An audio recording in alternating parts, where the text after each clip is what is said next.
welcome. It is 5 p.m. I'd like to call to order the Wausau Board of Education Education Operations Committee meeting for August 26, 2019. The first item for business is to approve the minutes, so I am seeking a motion to approve the minutes of June 24th, 2019. So moved. Second. All in favor? Aye. Opposed? Abstention? Motion carries. All right, the next item is public and student comment. Are there any individuals signed up to speak at public comment tonight? Yes, there is. Thank you. Okay, we do have one individual. Just as a reminder, comments shall be limited to no more than 5 minutes. Speakers shall direct all comments to the board and not to staff or other participants. Public comments identifying specific personnel or students by name are not appropriate subjects for presentation to the board and should be referred to the students or to the superintendent's office. Speakers bear the personal risk if anything he or she says during the public comment period is defamatory, slanderous, or otherwise harmful to another individual. With that in mind, I would like to call Deb Foster, please. Am I going over there? Oh, yes. And we did move the public comment. It's a trial period. We'll see how it goes. So if you don't mind indulging us with that, Deb. Give us your feedback then. Let you know how. Yeah, thank you. And Deb, if you could give us your address and the topic, and then also please keep in mind that Clerk Peck will hold up the time. I'm not sure if you're going to be able to see it. Let us know. Yeah. Okay. Thank you. So my name is Deb Foster. I live at 1523 Beechwood Drive in Wausau. And I'm speaking on behalf of the Wausau Education Association Executive Council regarding the new compensation model. Is that what you needed? Yes, thank you. Okay, very good. Don Wassons, our president, was not able to be here tonight, so I am speaking on behalf of that group. The Wausau Education Association Executive Council would like to thank Dr. Hiltz and Mr. Rob Tess for sharing the infancy of the single-tier comp model and its many intricacies with us this past Friday. We had a very lively and informative hour-plus long discussion where many thoughts were shared by both parties. We appreciate Dr. Hiltz and Mr. Tess's efforts in attempting to create a model that makes teaching the children of the Wausau School District much more bearable from a professional and personal perspective, and we thank you for that. After Dr. Hiltz and Mr. Tess left, the WEA Executive Council debriefed our initial thoughts regarding the model, and we'd like to share them with you. We came up with a handful of positives right away after our first initial thoughts. Number one, the single-tier model is a much more acceptable model than the model we're currently operating under. Number two, we appreciate the disappearance of hours or points, etc., to move down the model. We think that that is a fantastic improvement. And then we also really appreciate the ability for people to choose which model to remain in for up to 5 years to transition from one model to the next. We also came up with some concerns. Our primary concern is the amount of money at the bottom for our most veteran teachers. We feel that this is a bit discouraging. Our mid-career teachers are trying to balance mortgages, grocery bills, college tuition assistance for their own children. The financial concerns of these teachers have, in our opinion, been disregarded over the past few years, as for the most part, their increases have been less than CPI. Number two, we're a bit concerned about the number of tiers that are at the bottom of the model to be able to move through the model, and we would like to see that condensed. And then our final concern is the 3-year freeze of new money being put into the model. We just believe that that's problematic for a number of different reasons. Please understand that we are not panning the model. This is not an all-out criticism of the model. In fact, WEA leadership is very willing to sit down with whomever will listen and to share our ideas on how to solve some of the problems that we've identified and continue to move forward. There may even be ideas beyond this model to reward our veteran teachers, those that are nearing retirement, and to make the model more acceptable. If anyone has any desire to speak with us, you can contact myself, John Wassons, or Tom McCormick, and we would be very willing to sit down and talk. We do thank you for your time and your efforts. Thank you. All right, next on the agenda is a report on the Whole Child Whole Wausau short cycle report from Angie and Judy. See, if you wouldn't mind, before you start, this is the first short cycle report the board has seen, and we created a format, and typically the questions will be the same. So each time we do this, unless there's some extenuating circumstances. But I'd be very interested in your thoughts after the fact. Just a reminder that this is the purpose of this is to help the board understand the overall progress of the goal, any barriers we might be facing, and then next steps. With the goal being, one, just so you know and are comfortable with what's going on. Also, if you get questions about any of these topics, you've got the most up-to-date information. So I would say if you have detailed questions, they probably haven't been prepared a lot of detail. And if we aren't able to answer those, that's certainly something we could address at a later time. But just a little update on, or a little reminder about the purpose of these reports. And each month we'll have 1 to 3 goals that we'll give you updates on, and hopefully keep you informed as things are evolving and in a timely fashion along the strategic plan front. So, thank you. Well, thank you. We'd like to thank you for the opportunity to present a short cycle report. We're excited about this strategic plan, and we will be speaking about Goal 1 of the Wellness Strand. By the end of the 2020 school year, increase student engagement through an expanded and strategic use of a developmentally appropriate continuum of services, as evidenced by a 3% decrease per year of in-school and out-of-school suspensions. So our first slide is about what is going well. We just created this plan, I think in January it was passed. So we haven't had a ton of time, but we have gotten some stuff done. We did the ACEs training last fall, which is the Adverse Childhood Experiences training. And really what that does is teach all of our staff about how trauma affects the brain and different strategies that we can use with students. We also went through threat assessment training in June of this year, and that was required by the Department of Justice. So that trained all of our pupil services and administrators on how to make sure that we know how to work with the police department to analyze and then address any threats that come up. We went through the first round of adolescent mental health training. That was a 12-hour training that was offered in August. That was over 2 days, put on by Department of Justice as well. Really good training. We're offering it again next summer. We have 2 sessions next summer. We also, thanks to the board for passing our budget proposal, we increased pupil services staff. We increased our nursing staff by 1, and we kept 2 social workers through the Habits Grant and increased by 0.7 social worker. Angie, would you prefer questions at the end or as you go? As we go, that's fine. Okay, so I have 2 questions. The first is about the ACEs training. Do the teachers have access to everything that they learn within that training, or are there certain things that they learn but they can't actually implement in their classrooms? They got access to the PowerPoint Okay. that was shared, and they were able to take home some of the handouts that.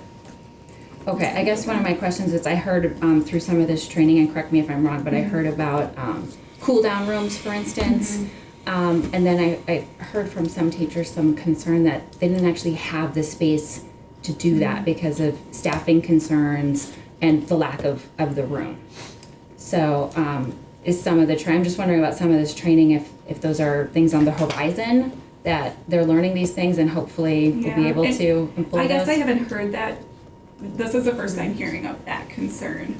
I would hope that those teachers are sharing those concerns with their administrators and they're able to problem solve with them on that. Of course, space might be a concern if it's a smaller classroom, but the idea of a cool down place doesn't have to be huge. Just an area where that child can go and calm down for a few minutes or just have less stimuli. Sure.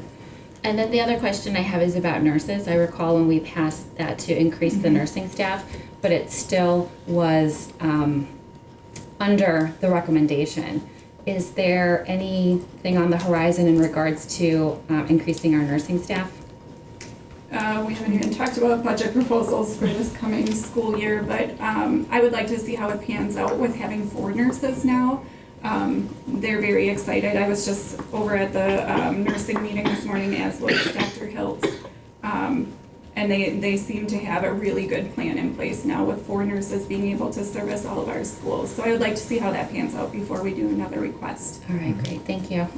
I have a question too. On the, with the goal being 3% decrease of suspensions, obviously the goal is to have improved behavior so that you need Correct. 3% less suspensions. But if you're measuring it by a decrease in suspensions, how do you balance, you don't want to be basically telling schools if you suspend less, we're going to consider it a success. Right. Because we want them still to suspend for the same things they suspended for last year. We're just hoping that they don't need to. So Yes. how do you balance that when the measurement tool, you can just suspend less?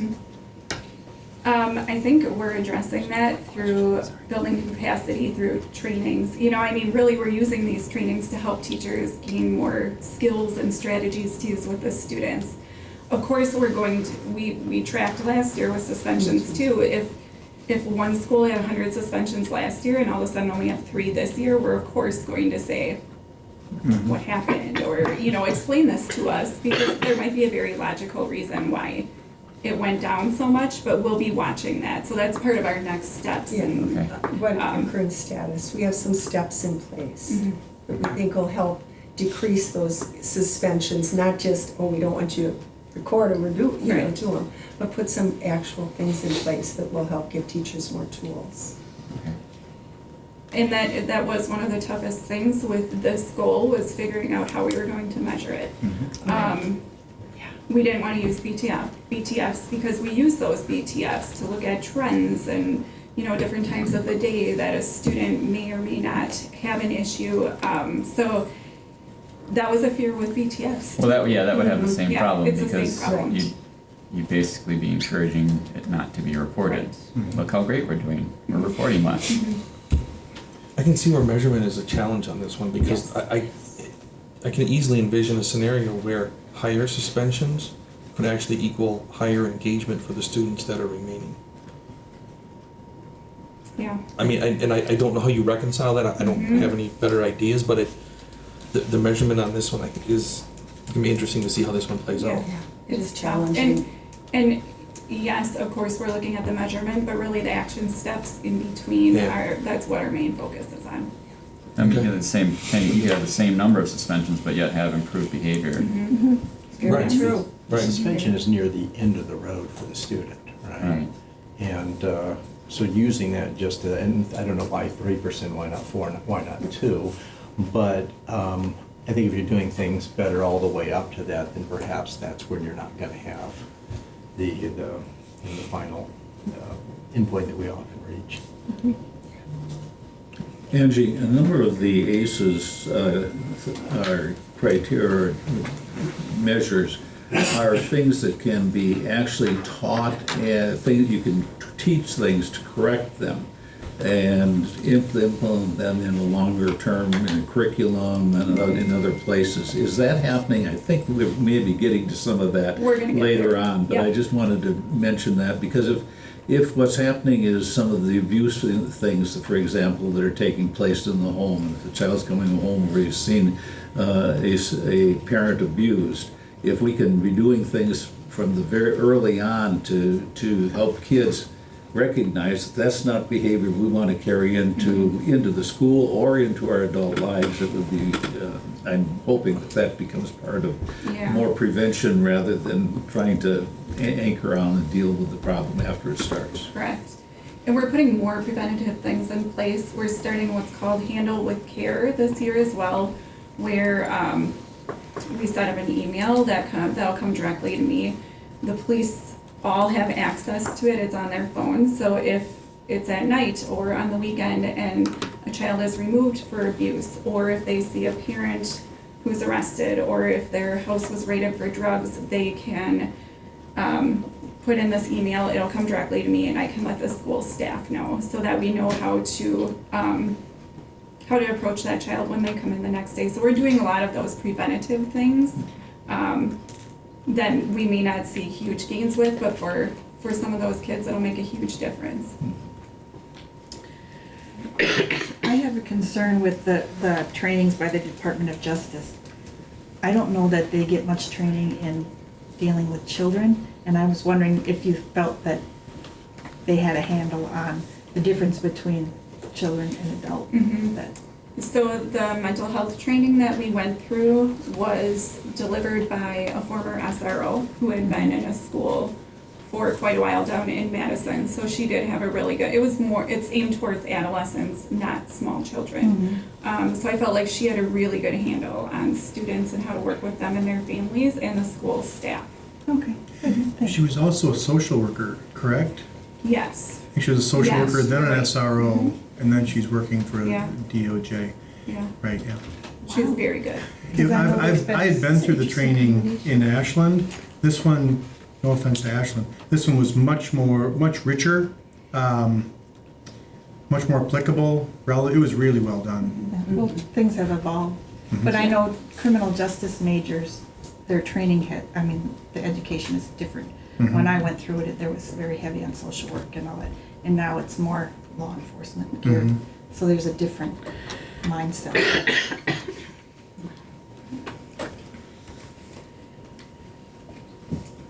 And the current status, just briefly review that. CPI, or Crisis Prevention and Intervention, of which a large part is the verbal de-escalation techniques, that's the main part of it. Previously, we had set a date and we said, sign up. And so we'd have individuals from different buildings come and we presented our session. And through the wellness strand, we had a lot of discussion and we decided it'd be more effective and useful to train teams from each building. That way people will know who is trained in their building. They will have an opportunity to have some rich conversation and, work together as a team, which we feel would be one of those steps, which will be much more effective. Verbal de-escalation training for Paris. Mike Immel is a program support teacher whose area is behavior. He is also a certified CPI instructor. And he will be, as there's new para orientation sessions throughout the year, Mike will be involved in those and part of that, and he will be presenting right up front at the orientation sessions some verbal de-escalation techniques through CPI, which we feel will also be helpful right up front. And peer staffing. At this moment, we have 2 elementary peer teachers, 1 secondary peer teacher, and what we call a floater. This gentleman, because of his certification, can do elementary, middle, and high school. And we're going to see where the need is. If there is more need in the secondary, he can float over there. If there's a higher number in the elementary, he can float over there. So we feel like this would be a good use of our staff. We had a paraprofessional hired for the secondary level who just very recently, unfortunately, sent in a resignation. So we are looking for a paraprofessional at this time. But that's kind of our level of staff. Where is the peer program going to be located this year? Right now, the secondary and elementary are all in one building at the Thomas Street location. Okay. Just one question for me is, I'm really happy to hear what you're doing because of the specific things that have come out in the news media throughout the years. The fact that educators react versus proact, and that's not true. And that's something that you're working on right now. My thought is not so much a question for you people working on this, but how can we get this out in the public to let the public know that we're doing much more proactive things than reactive things. It's just not there. And the whole idea with the SROs being trained, you're right, SROs were not trained to deal with children in a different way. And districts are starting to look at how can we work with the SROs because they're in a different environment. And to have them involved with this training is tremendous as well. It's something that the public doesn't realize. And unless the public is going to be watching their monitors here to see what we're talking about and what you're talking about, they're not going to know what we're doing. And I think that's one of the pluses that we need to get out to the public. So my comment is more of a comment than a question for you. Let's get this out into the public so that the public does know. It's a topic of interest. And I know that this says verbal de-escalation, but are we including the nonverbal? Because, you know, the fight and flight thing is very important. You can touch a kid and they can just basically explode, having two autistic kids. I learned that quickly. For the paras, or Yeah. for the paras now, mostly the verbal, but he has a wealth of information, and he will be talking about a lot of techniques, and I'm sure I haven't. Because even body language is, Oh, because we know that's the biggest part of communication. yes, so much of it is the nonverbal. Judy, go ahead, Teresa. Yeah. Judy, how many students will be at Pier on the Thomas Street location? Well, I don't have off the top of my head how many are going to start. Okay. With their, Teresa, I'd hate to give you a number and then be wrong. I'm thinking we're starting, don't hold me to this. I won't. At about 5 or 6. Does that sound about right at the elementary level to start out the year? These are students who are in 2 different levels. We have some who, you know, are still at what we would think the infancy stage, and we have a couple. I had just talked to one of the teachers today who we're working on transitioning them back. They, you know, we think they're right on the cusp, but we want to see how the summer played out, because as you know, that can be good for some and not so good for others. So we wanted to keep these students in the peer program and then see how that's going for a little bit, and then start integrating them back into the building in a very systematic and intentional way where we can support both the student and the building. So I believe we'll be starting right in that number, 5 or 6 right in there, but I do believe we have 2 who are right on the cusp of, depending on how the summer went, transitioning back. And I'm not sure at the secondary. We have just a couple at the secondary level. The rest we transition back at the end of the school year to their home schools. I just think about the facility being really small, and then I'm thinking about all the construction still going on Thomas Street, and how difficult it's going to get kids in and out. And are the middle school and the high school kids still only going part of the day? Yes. We have a Okay. morning session and an afternoon session. Okay. And sometimes small is better. Oh, yeah, Yeah. I just was concerned about the size of space, Yeah. and then, We as are, I said, we are. and then the road construction and how difficult it is for everybody to get in and out, so. We good. dealt with that in May as well, and we were able to get it down to a fine science by the end of the school year, so we'll just pick back up where we left off. Oh, good, okay, thanks. My question was actually a variation of Teresa's, not how many students are going to be attending, but what is the capacity of that building now that both sites are merged together? Well, I'll speak to the elementary. We always look around about 8 per teacher right in there, but I do have to say, it really does matter with the dynamics of the students you have in there. If you have students who have all just entered the program, and we need to teach them the structure and try to get some things under control, well, that's one. If we have a number of students who have been in the program a while, things are kind of going well, we have the structure down, and we're looking at doing some transitioning back, then we could incorporate more. So we tend to look around 8, but of course, I want to say it does depend on the dynamics of the student. Has there been any discussion about running this through the summer? Because we're talking about regression and. We haven't had a lot, I understand, I know what you're saying, but we haven't really talked at that level yet. I was just wondering if it was a possibility. A few more proactive things we're doing. We have been doing the BEST screener, which is a social emotional screener, on our 4K kindergarten, 2nd and 4th grade students for the past 3 years. We got a grant this year to do it on all pre-K through 5th grade students. So this really gives us a great glimpse into what makes each student tick, and it especially identifies maybe some triggers or some concerns about students who are internalizers. The students who are externalizers are pretty easy to pick out, but sometimes the internalizers are not. So we're excited about that.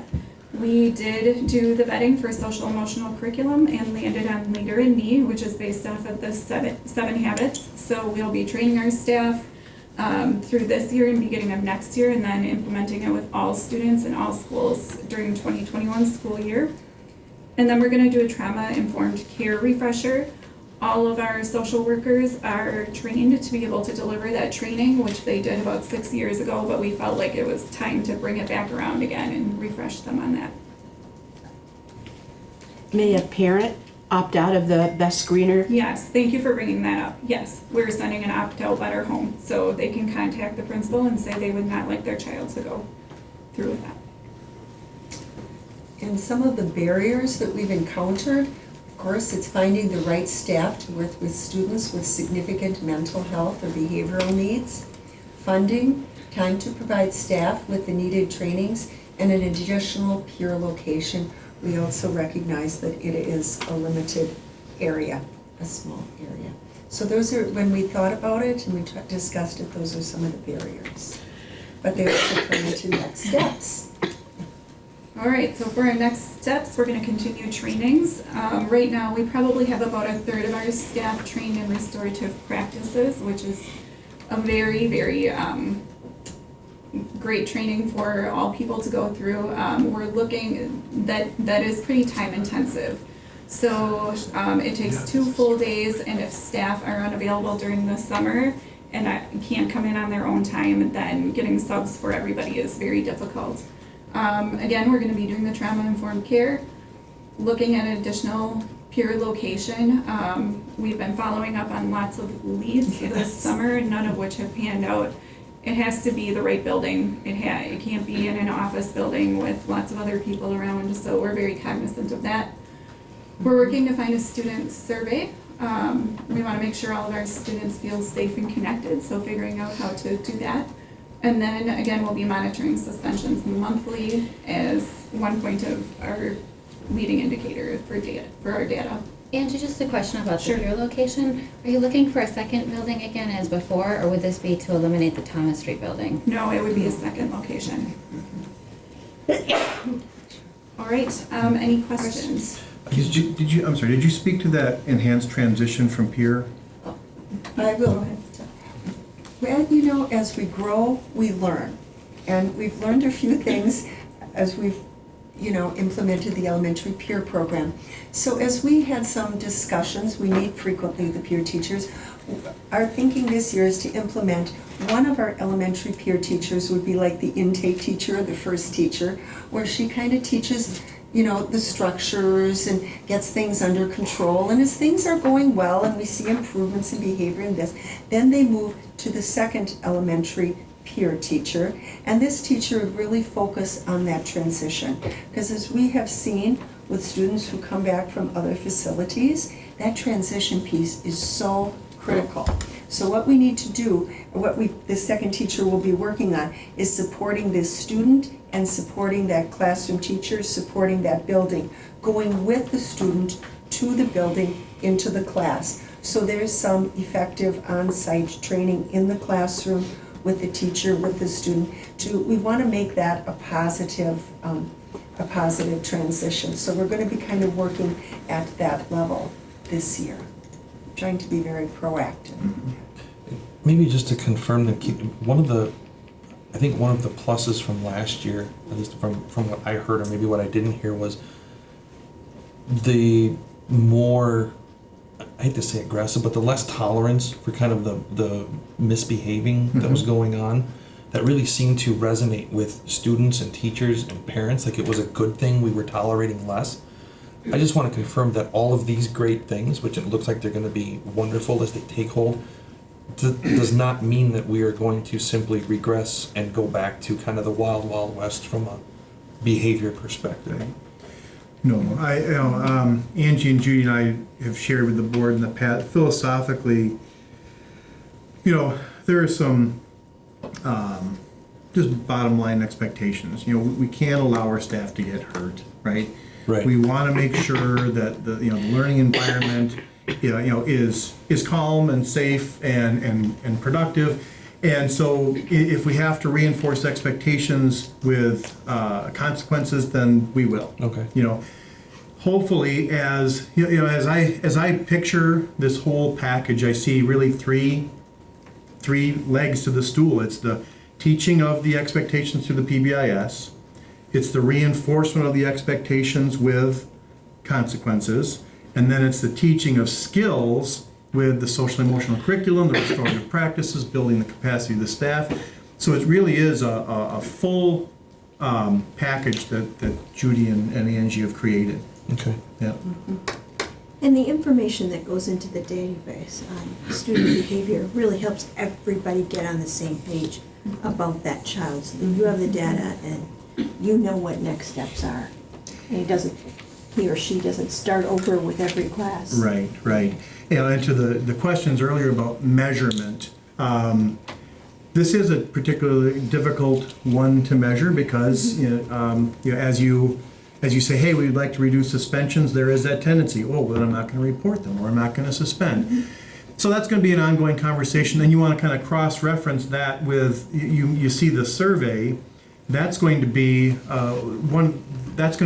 used to measure the sense of safety and security as well. So do people feel safe?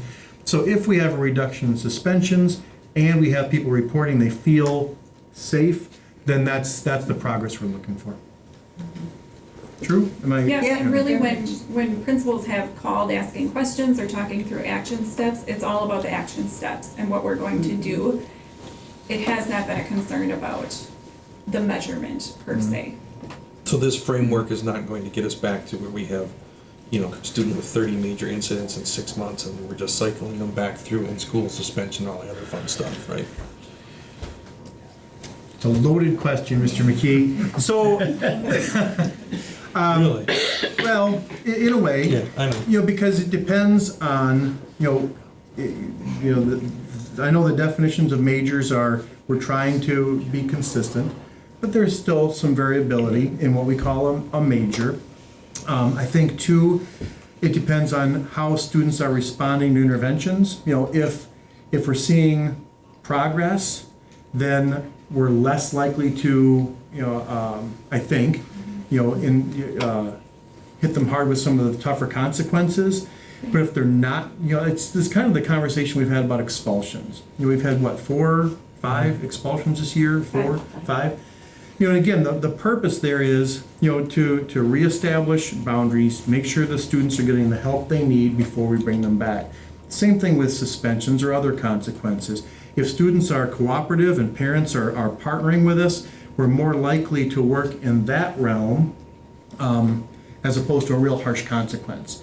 But if we just aren't getting any traction, if they're not getting cooperation, then it's like, we're gonna suspend for a little bit, kind of get your attention, bring you back with a plan. So it really does depend on the It's nature. individualized. Yes, absolutely. That's fair. Would you add anything to that? I'm just, No. okay. Okay, any other questions for Angie or Judy? Done. All right, hearing none, thank you, Angie and Thank Judy. you. Thank you. I think it's clear from the questions from the board that we appreciate the short cycle report, so thank you. And thank you also, Dr. Hiltz. Okay, next on the agenda, legal expenses. Bob. Yeah, this is a written report you're hopefully getting used to seeing. It's quarterly. This one happens to be the last of the year for 18-19. And it's 48,000, I believe, is the number on there. That's quite a bit lower than our budget. Our budget is 90,000. So it was a good legal expenses year. Yes. We go under budget once in a while, but we also understand that we go over budget in some areas once in a while, especially not the departments so much because they stop when they hit their budget, but transportation, utilities, some of those things go over once in a while. So we do need some unders occasionally. This was one of them. So help pay for Neola, at least the part of Neola that hit in 18-19. Yep. We justified that with some legal money. Yep. And it's not action unless, but I'll ask questions while I'm plugging in for the next agenda. Are there any questions? Nope. All right. Hearing none, then we will go to agenda item 6, the single lane teacher compensation model. All right. So far, so good. Mr. Ewing? Yeah, maybe while Bob's setting up, I'll tell you a story. So,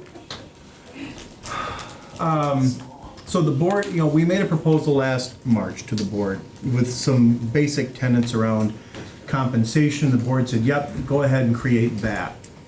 And so since then, Mr. Tess and I and Mrs. McCanowitz, a number of teachers have given some feedback, and Bob has run through a couple dozen, 3 dozen, 100, I don't know, different models, trying to analyze, how can we best accomplish the goals, right? And what we, if you recall, what we agreed to in March was the compensation model is not going to be held responsible, if you will, for behavior. Its only job is to attract and retain. So it's very much market driven, right? And we want, I always remember when I was hiring folks up in Ashland, I'd want to sit down with a compensation model that I'd be really confident that it made us competitive.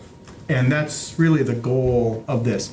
And then in addition, teachers who we have here currently and will hire in the future feel good about being here in terms of their compensation. So that's really, if we're thinking about the overarching goal, that's really what we have in mind. So with that in mind, do you want to go ahead and? How about you take this slide? Sure. And actually, I kind of spoke to it a little bit, but so why are we even doing this? Well, as you know, the model has, again, created on a good research basis. It was just misapplied, right? We asked the compensation model to do something it really can't do, and that is drive behavior.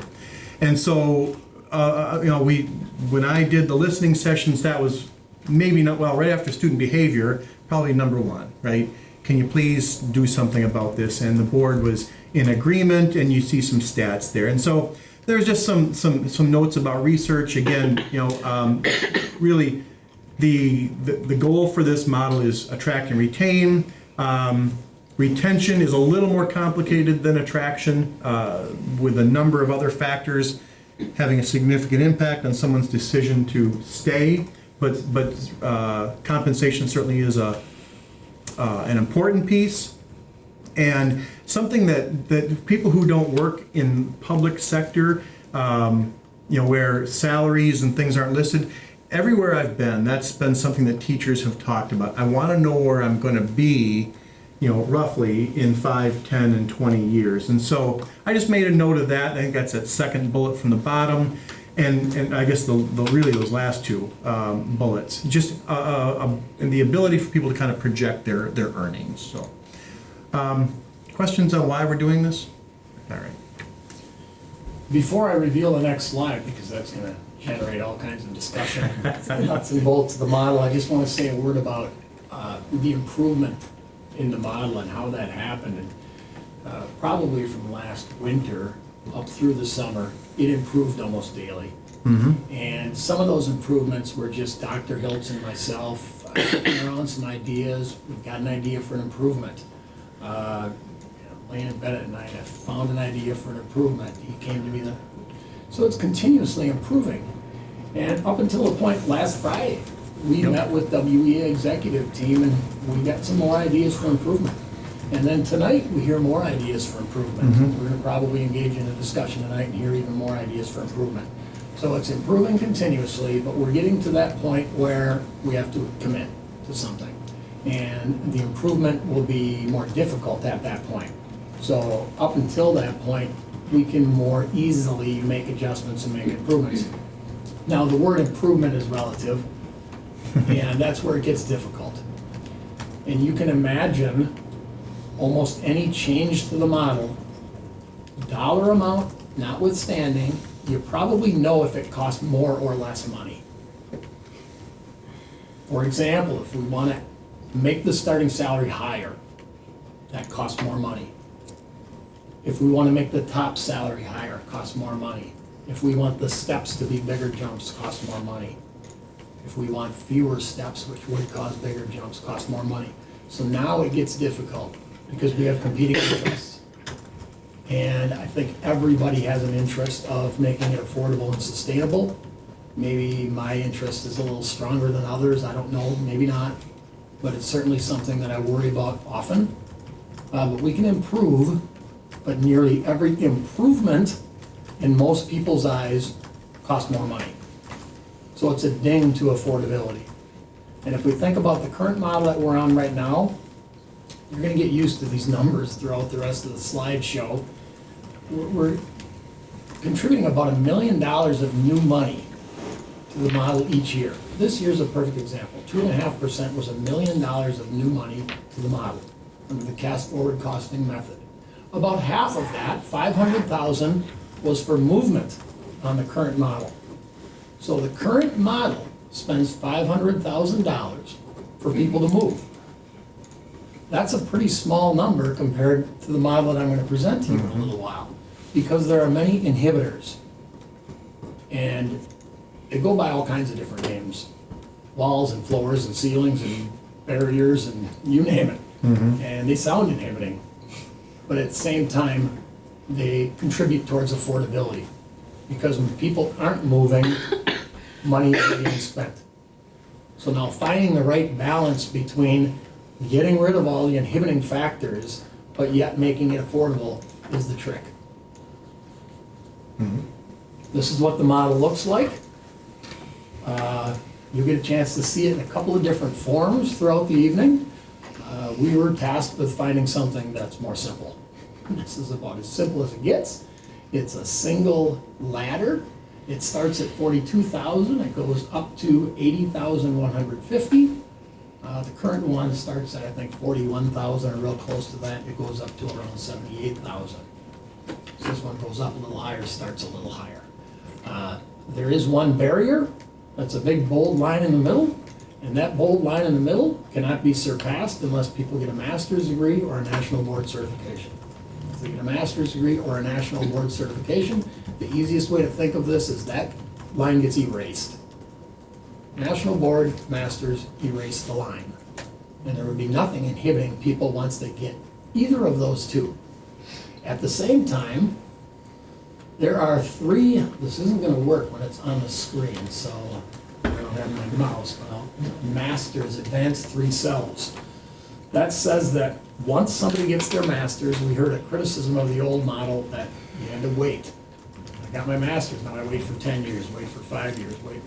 There's no waiting. Once you get your master's degree, move forward 3 rungs. Same thing with national board certification. There's a little bit of compensation from the DPI for national board certification. National board cert, move forward 2 cells or 2 steps. So wherever you are, if you get the master's, move forward 3. If you get your national board, you move forward 2. There's nothing stopping you from doing both of those at any point during your career. Again, if you get one of them, bold line gets erased. Okay? Those are just percentages that we think are going forward. Even after the discussion on Friday, I made a change in some of my numbers. Maybe national board certification was a little bit overambitious. They are rounded off, but it suggests 1% of people in each one of those cells. That was about 4.5 people per year getting national board. That might be a little bit ambitious, but at the same time, if they're offered an incentive of moving forward 2 cells, maybe more people will get national boards. But even in my numbers, in my affordability analysis, I made that change based on what I heard on Friday. This is good to look at for how many people are moving or percentage of people are moving and what the cells look like. This one might be better, and this was an improvement made today. So this is not in board book. I'll put it in board book tomorrow. Cassie's helping to remember, okay? This one shows the raise in between each one of those steps. So early career starts out at 42,000, up 14, up 14, up 14 for a few years. Then up 1350, 1350, and 1350 for a few years. Get the master's degree, up 1300, 1300, 1300. When it turns into 650, you'll see from the current grid, that 650 coincides with the end of purple. And good intentions for having that 650, people said to us many times, I'm at the end of purple, I'm stranded, there's nowhere to go. Well, you can go into yellow. Well, it's not for me. Well, we created more cells going up 650, 650, 650 for another 10 or so years up to cell 135. Slow growth, of course. 650, 650, 650 is very slow growth, especially when you compare it to the earlier part of the grid. But that allowed us the affordability. Remember, it's a give and take when it comes to affordability. The 650, 650, small increments allowed us to get that top up to 80. It allowed us to do some other things like getting rid of some of the inhibitors, some of the walls and ceilings and things like that. So that 650, of course, it came with a cost. People look at that and say, well, 650 for a veteran teacher. Now keep in mind, don't get raise confused with salary. Would you want a $90,000 salary and zero raise? Someone might say, yes, I would like that. Right, so it's not just about the raise, it's a combination of the raise and the salary, right? And we already heard tonight about one of the criticisms is the 650. So that's something, you know, it's an evolution. It's not, we are asking for a motion tonight, but it's not going to be resolved tonight. We've got another crack at it with the full board. That might be something we want to look at. You know, what would we take, maybe is the wrong word, but if we change the 650 to 1,000, what else would we have to change in the model to still maintain a degree of affordability? And if you don't mind, I'd like to, once we get to the scattergram, I'd like you to kind of see visually why we made some of the decisions that we did, but we can speak to that a little bit later. I have a question about the master's degree. Do we put any restrictions on it? Can they get a master's degree in anything, even if it doesn't affect their classroom? Does it really help improve education to get a master's degree? Well, it would have to be either content or in education or administration. It would have to be related. And it's a good question because we didn't specify, and we would want to tighten some of those things down moving forward. But yes, it would. We would want it related. Okay. And we can go back to any slide in this deck later on with questions. This is a good one to stay on to ask questions. There's another one that's going to be real valuable to stay on to ask questions that I have at the very end, the timeline, that I think is going to draw some attention, some discussion. Shall we move on? Sure. Proposed timeline schedule. On top, we have the current 4-tier model, and on the bottom, we have the new single-lane model. And the top is green because everybody's on the 4-tier model right now. The bottom is red because nobody's on the new model.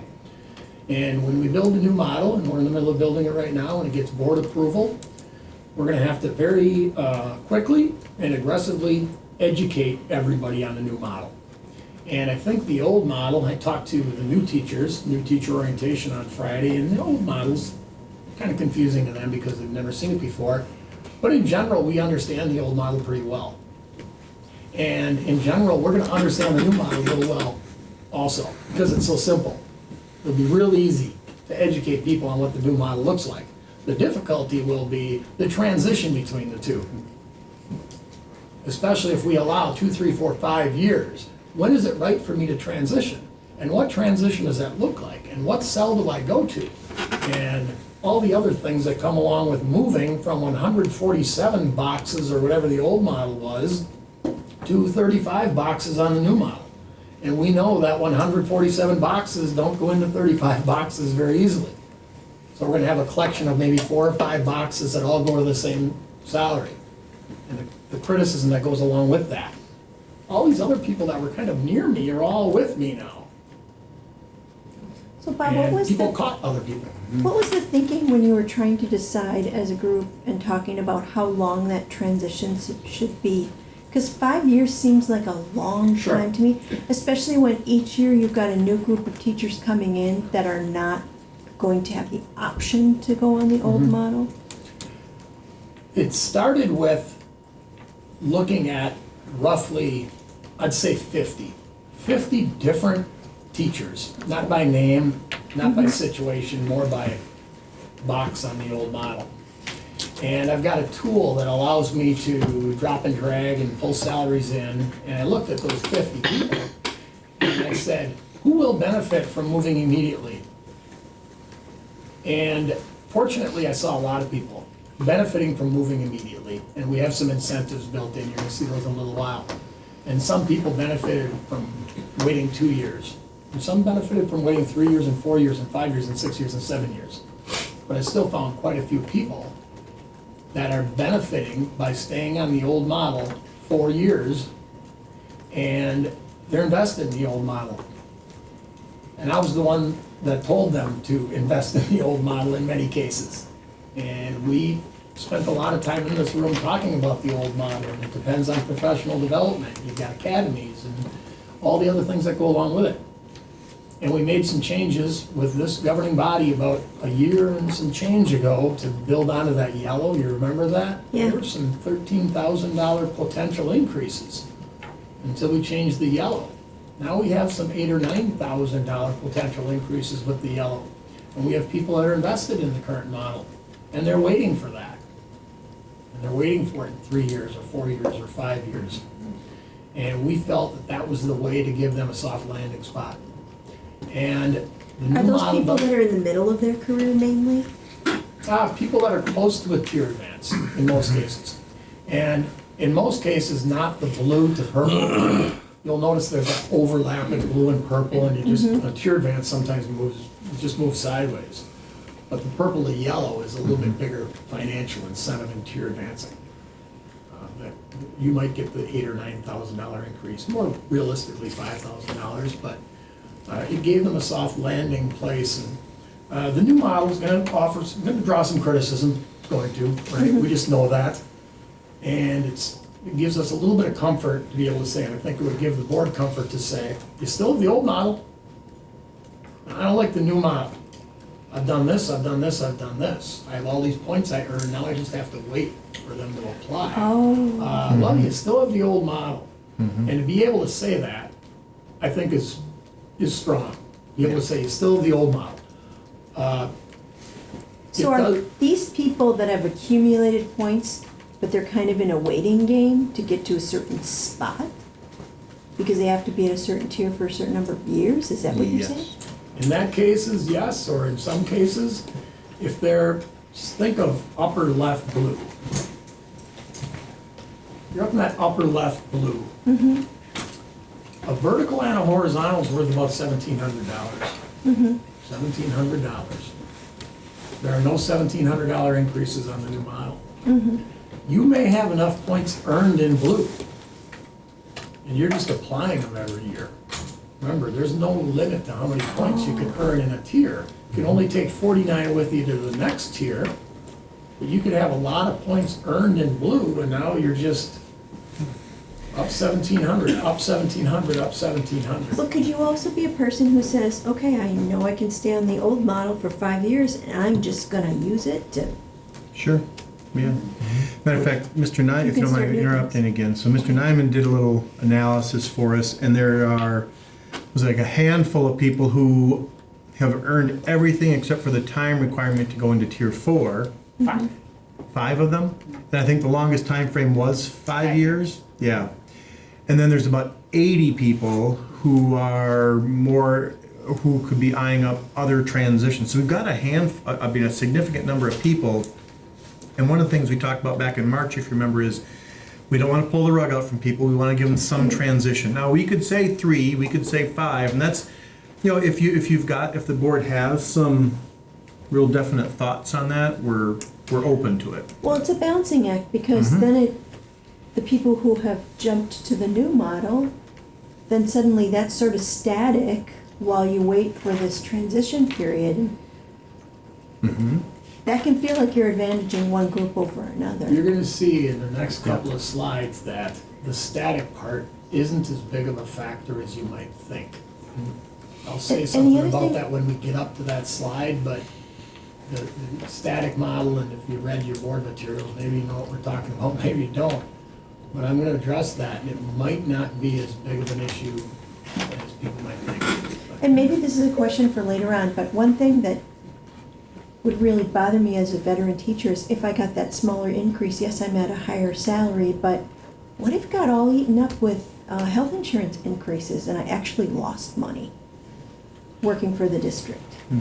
That could be a real possibility That's, when there's the disparity, I see what you're saying, but I feel like it could be a little bit, I'm wondering if it could be a little bit more equal? you are hitting on the exact issue I mentioned before, the compromise between what's good and what's affordable. And you can make improvements, but affordability takes a ding.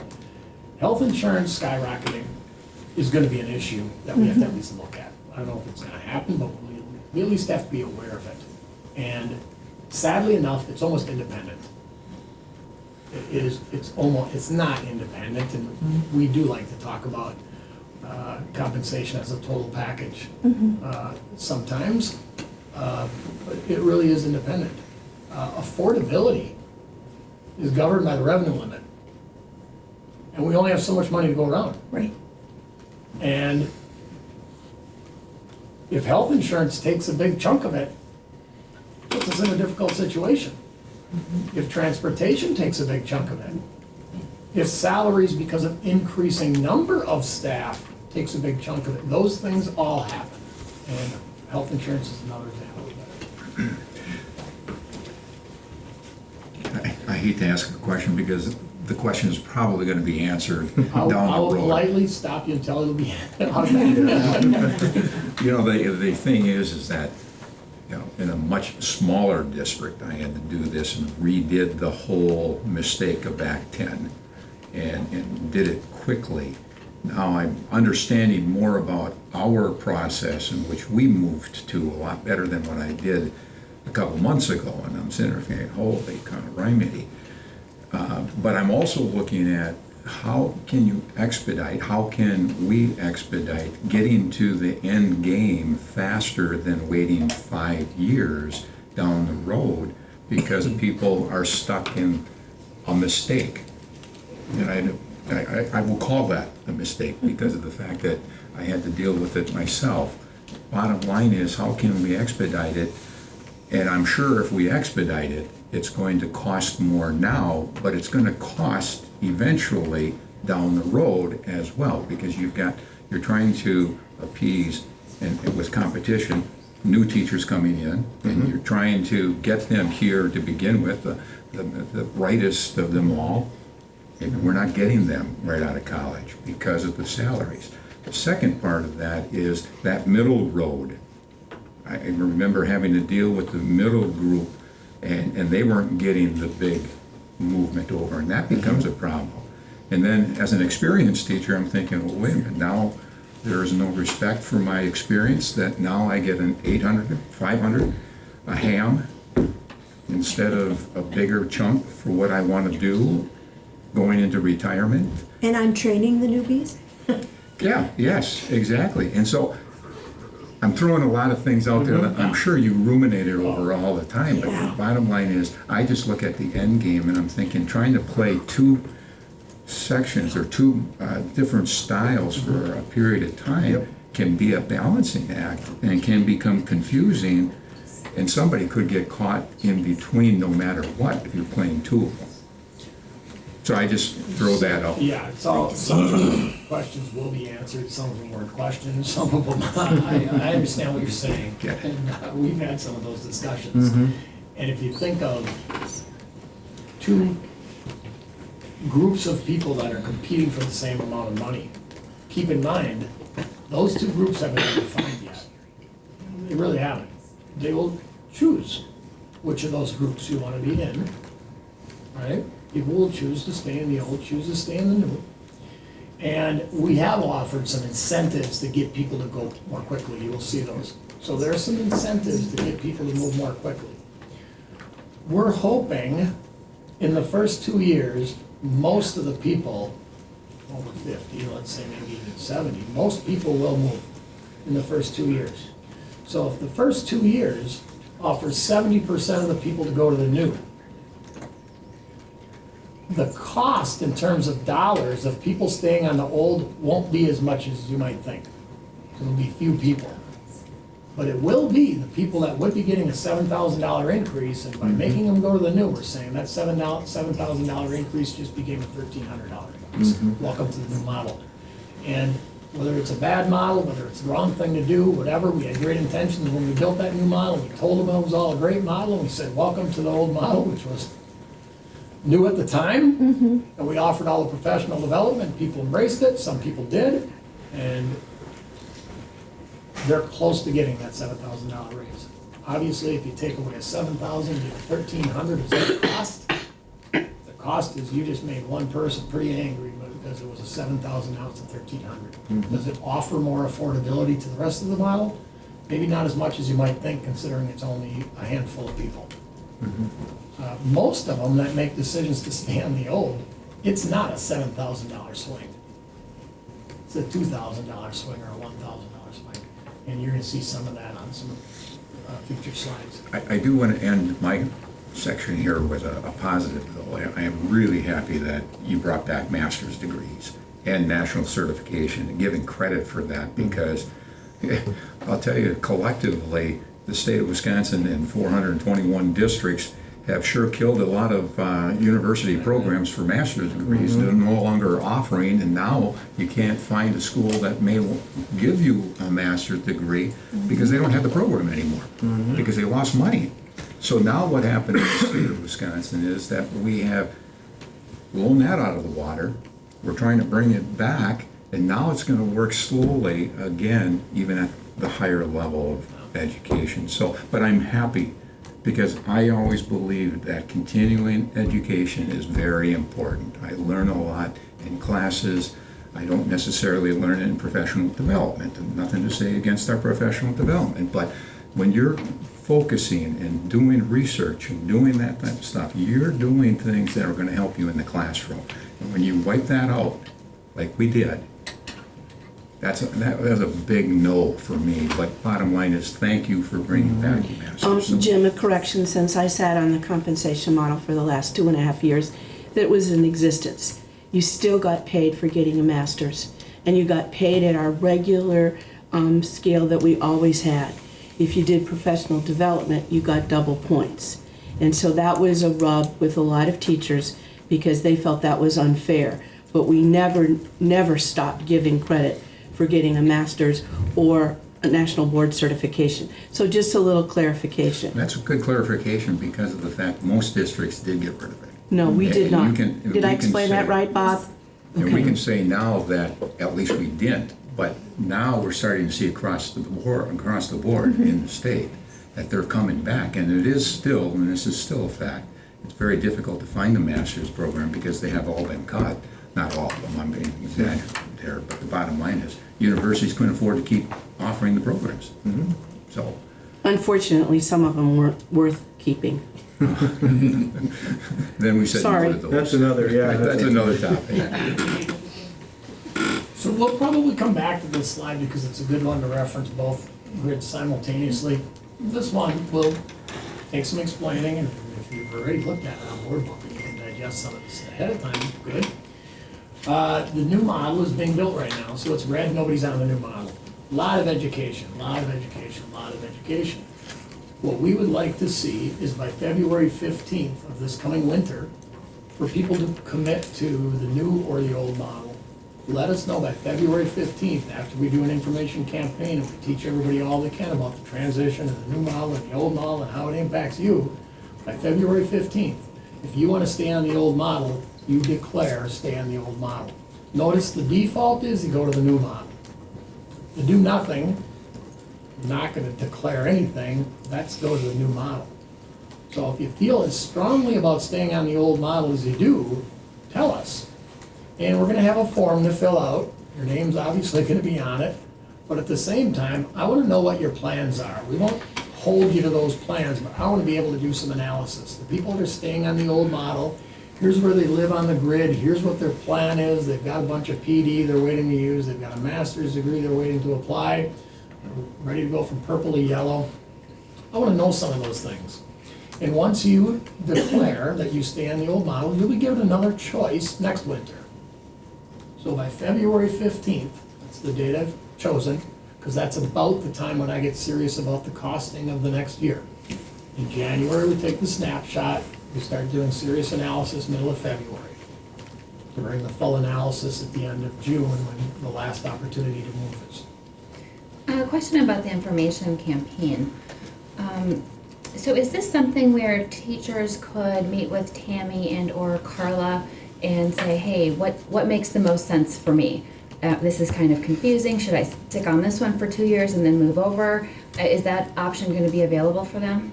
Yes, yes, and yes. And it'll start with probably something that hits the masses more, something that all 700 can look at and say, my path is pretty clear. I'm doing this. Mm-hmm. And it'll evolve to maybe some sessions where we host 20, 30 people at a time.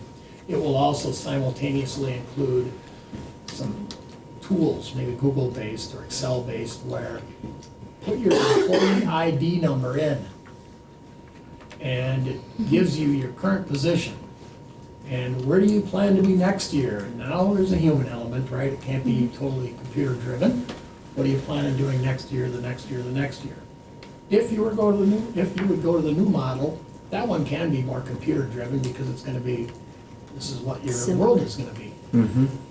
We'll probably not look at just the final salary 4 years from now. You're more interested in your aggregate of all 4 years. Add up 4 years of earnings, 4 years, 4 years, 4 years. Here's your world. It's got a little bit more data for you to make a decision, simultaneous with making Carla available, myself available, Randy Lewandowski, God bless the guy. He gets so many questions because it's like, I don't know what the United Way first call is. Is that 511? Is that 4211? Randy's 211, right? Yeah. First call, people call Randy. And he usually knows the answer. So it just builds. Next time, well, Randy will know the answer because he usually does. So we're gonna have to arm Randy with some of these tools that he can do some analysis on behalf of others. But certainly we'll make that, and every year will be fewer and fewer people because people that go to the new model won't be given a choice to go back. New teachers will be placed on the new model. So you're gonna be dealing with a smaller and smaller group who will probably know those people that are on the old model pretty well by the second or third year. Smaller number, will know their reasons for staying on the old, will ask for their paperwork again the following year, and so forth. Now you start to see the blue on top, even though it isn't completely revealed. The 19, 20, 14, or 4-tier matrix is the one that will be agreed to this year. It's not agreed to yet, we're still negotiating that, right? But that 19, 20 matrix probably has little reason to change anymore. The numbers on that old matrix should stay static. And I don't think too many people are debating that. If we have dollars available, putting it on the old grid to blow up the numbers probably isn't a wise place to put them. So I don't think too many people are being critical of the old 4-tier matrix staying the same. Use accumulated points as appropriate. Any teachers that want to stay on the old, make a declaration by February 15th. Now it's yellow on the bottom. There will be some people that are choosing to be on the new model for 2021. We're going to continue to educate on the new model, transition, all newly hired teachers are placed on the new model. If we go one more year, notice the blue. The 4-tier matrix will not change, and I'm going to ruin the surprise, it's never going to change. But the new matrix, the 2021, because that'll be the first year in existence, the 2021 single lane matrix will not change either. And that's the one that is drawing some criticism. Why wouldn't you change the new grid? Why wouldn't you also blow that up by 1%? And there are a couple of reasons. And one of them has to do with, people are going to be making a decision on changing from the old model to the new model. And 147 boxes don't go into 35 boxes very easily. So consider the I wish this thing could actually illuminate on there. Consider the $49,000, step 107, $49,000. And someone's currently earning $49,002. And they go to the next one, which would be $50,350. That would be a nice placement raise.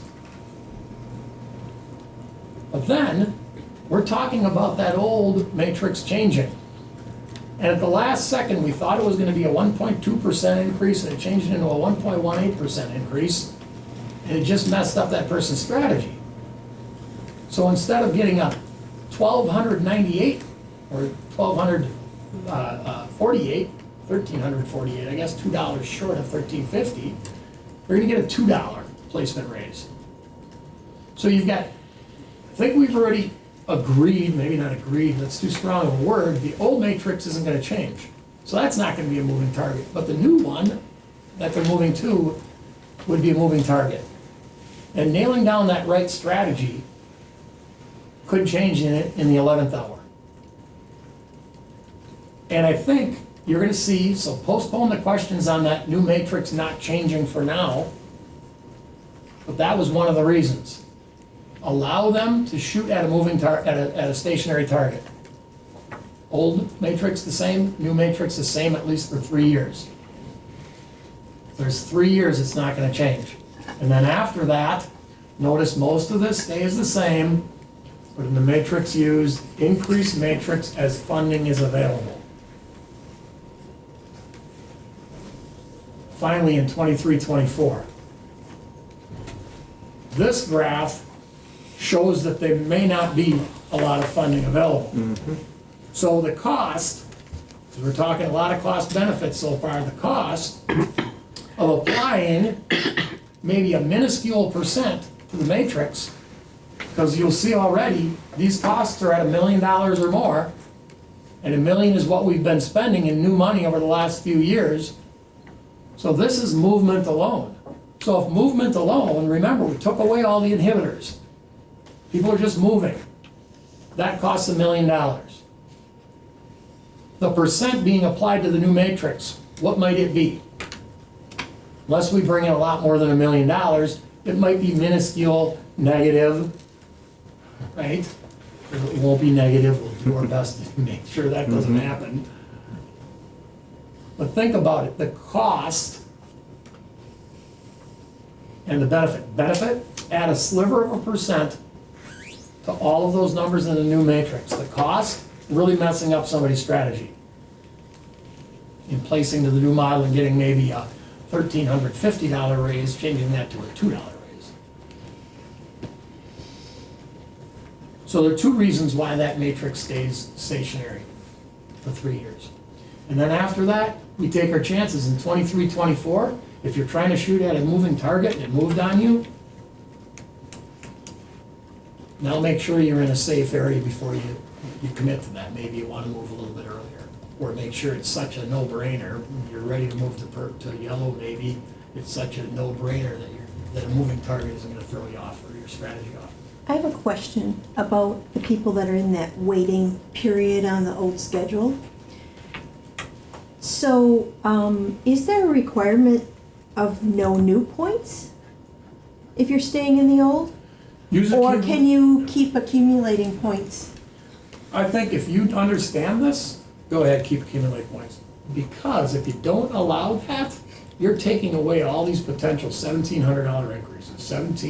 The person that says, I've got my strategy mapped out, and I'm gonna go to yellow a year and a half, 2 years, 3 years from now, and in order to do that, I have to take some academies, and I'm gonna use the newly earned points. But we're trying to get people to transfer. I know we Would are. it make sense to say, okay, if you've got accumulated points, we get it's in a problem area.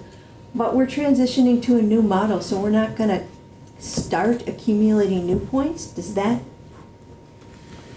People have a strategy, and it's sometimes it has already indicated it includes earning new points. They're in the middle of the strategy. They're ready to take some classes this school year. They're learning about this tonight, maybe. They're learning about it next month. They've signed up for professional development in the academies. So Beth, in the 80 folks that Dr. Heltzwater referenced earlier, I would have taken into account those individuals that would be in that situation that you're referencing. So I've calculated out that within 5 years, if they do the 50 points that they would need to do via academy coursework or via graduate coursework, because we do award professional learning points for that, or attending a conference, however it is that they accumulate those 50 points, they will arrive at the place that they will be eligible and have met criteria years in district, years as an educator to tier advance, either to tier 2 to tier 3 or tier 3 to tier 4. I guess what I'm getting at with all of my questions is that one of the things that I think contributes to low morale is when people think something is unfair. And there's all these moving things, and I remember in negotiating contracts, so much money gets used up with tier movement that then there isn't a lot for a cell increase. And for some people, I mean, there's always winners and losers, and you're always going to have that, but I feel like we should be aiming for fairness for people and the wide ranges. I believe in increases at the beginning of the career. I think that is really important for attracting and retaining. I mean, I pushed for raising the salary for new teachers, but I feel like we're doing that at the expense of people that we really respect and value, and I don't want them to feel that they're not valued. So it seems like that range from 1,400 at one end and 650 at the other end, they're too far apart for me to look at that and say, this is fair to everyone. When I look at all the other employee groups, we say everybody gets a 2% raise or whatever the amount is that we approve. With this teacher group, it's like some people get these huge raises and some people get almost nothing. And part of that's by choice with the old model, because you can take professional development. But as we transition to this new model, there isn't that same amount of choice. And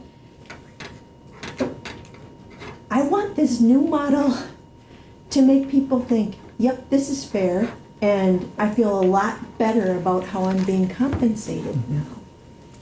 One of my concerns, and I share the concern about the disparity on the ends that you do, Beth, but when we talk about fairness, I do think it's unfair if somebody is planning their next few years and what that's going to look like, that we can't come along and pull out the rug from under them and say, hey, I know that you were planning to do this and you're dedicated to the Wausau School District, but sorry.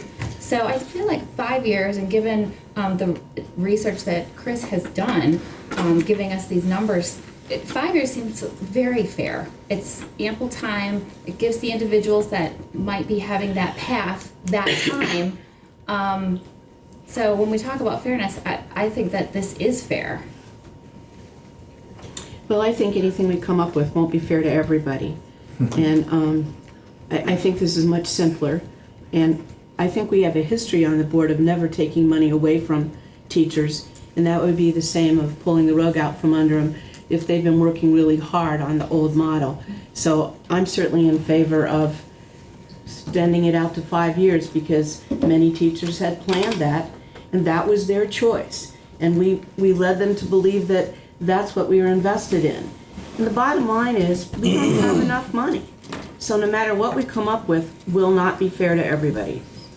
And I guess the way I've looked at this, honestly, the word fair to me is a spectrum, but the word that comes to my mind that I think I really feel good about when I read this and when I listen to you guys talk through it is the word integrity. And to me, this model has a high degree of integrity considering coming from this albatross into something else. You guys have thought a lot about this. And the concerns that Deb raised are extremely valid. But to me, everything has been transparent, everything has been above board, and there's certainly open dialogue about the concerns going forward. And as you said, it's a never-ending improvement model. But to me, from a fairness/integrity perspective, I think that this is this is more than what I was expecting, I guess, as kind of a first salvo, to be quite honest. So. Well, I wasn't a part of the original one that went from after Act 10, so Teresa, I can't, say anything about that. But I do know in the fact that after Act 10, 2010, steps and lanes were blown away. There was no consideration for having people to negotiate because negotiations were not a part of it. Now, there's a lot of pluses and negatives, and I see more negatives with Act 10, and we're trying to recoup that now. So we can't defend a bad system that we went to. My only comment is trying to run two, I'm going back to that, trying to run two continuously, even for 5 years, when in the beginning, when you and I weren't even here, dealing with other situations, bottom line is the integrity was blowing up. Now we're trying to put integrity back. Now, if we could shorten that period of time of 5 years can we do it and get to the new model? Because I like the new model, what I've been reading and seeing. I think, what can we do for those 80 that we're talking about to sweeten the pot, to maybe expedite that for them so that we can move collectively forward. Otherwise, we're going to keep on going back to what we did. We did it for this reason. Well, forget it. It's history. We need to resolve it now, and we want to help our staff at the moment. Are you talking about like compensating them for the points that they already have earned and being done with it? Well, compensating for that, I think would be a good start. I think it's a good idea. I think, Jane, when you say that you've done this work, we asked you to do it, you did it. Let's compensate them. That way we can expedite getting to a better model. We get control of it again, because I'll tell you, the models that every district did in the state, they were all different. And they were trying to learn from one another. And matter of fact, I tried to learn from Wausau 5 years ago. And I sat down with Jeff and went through it and tried to understand it. And I said, wow, that was difficult. And so that's my comment. In fact, if we could expedite that transition period of time, I think that would be showing a whole lot of trust to the staff and to them, the administration and school board. Really appreciate the comments and the suggestions. What I'd like to start to do is kind of summarize what you're looking for, clarify it, keep moving forward a little bit. So one thing I'm hearing you say is, what if we made the raises at the end larger, right? So that's one thing you'd like us to explore and come back to you and say, this is what it would do, right? So there's one thing. Jim and others, you're talking about expediting the transition process. Now help me understand, are you saying that, so let's say someone has done all their points and they have to wait 3 years. Are you saying just don't make them wait and move them? Is that what you're suggesting, just so I understand? Well, and I don't know what the impact's going to be financially for our big district, but for a smaller district, personally, I did that. Yeah. Because we wanted to get off the old model fast. Yeah. But it wouldn't, but just for points earned, we would not project points into the future for those 80 folks. Yeah. Right, okay, but you, okay, all right.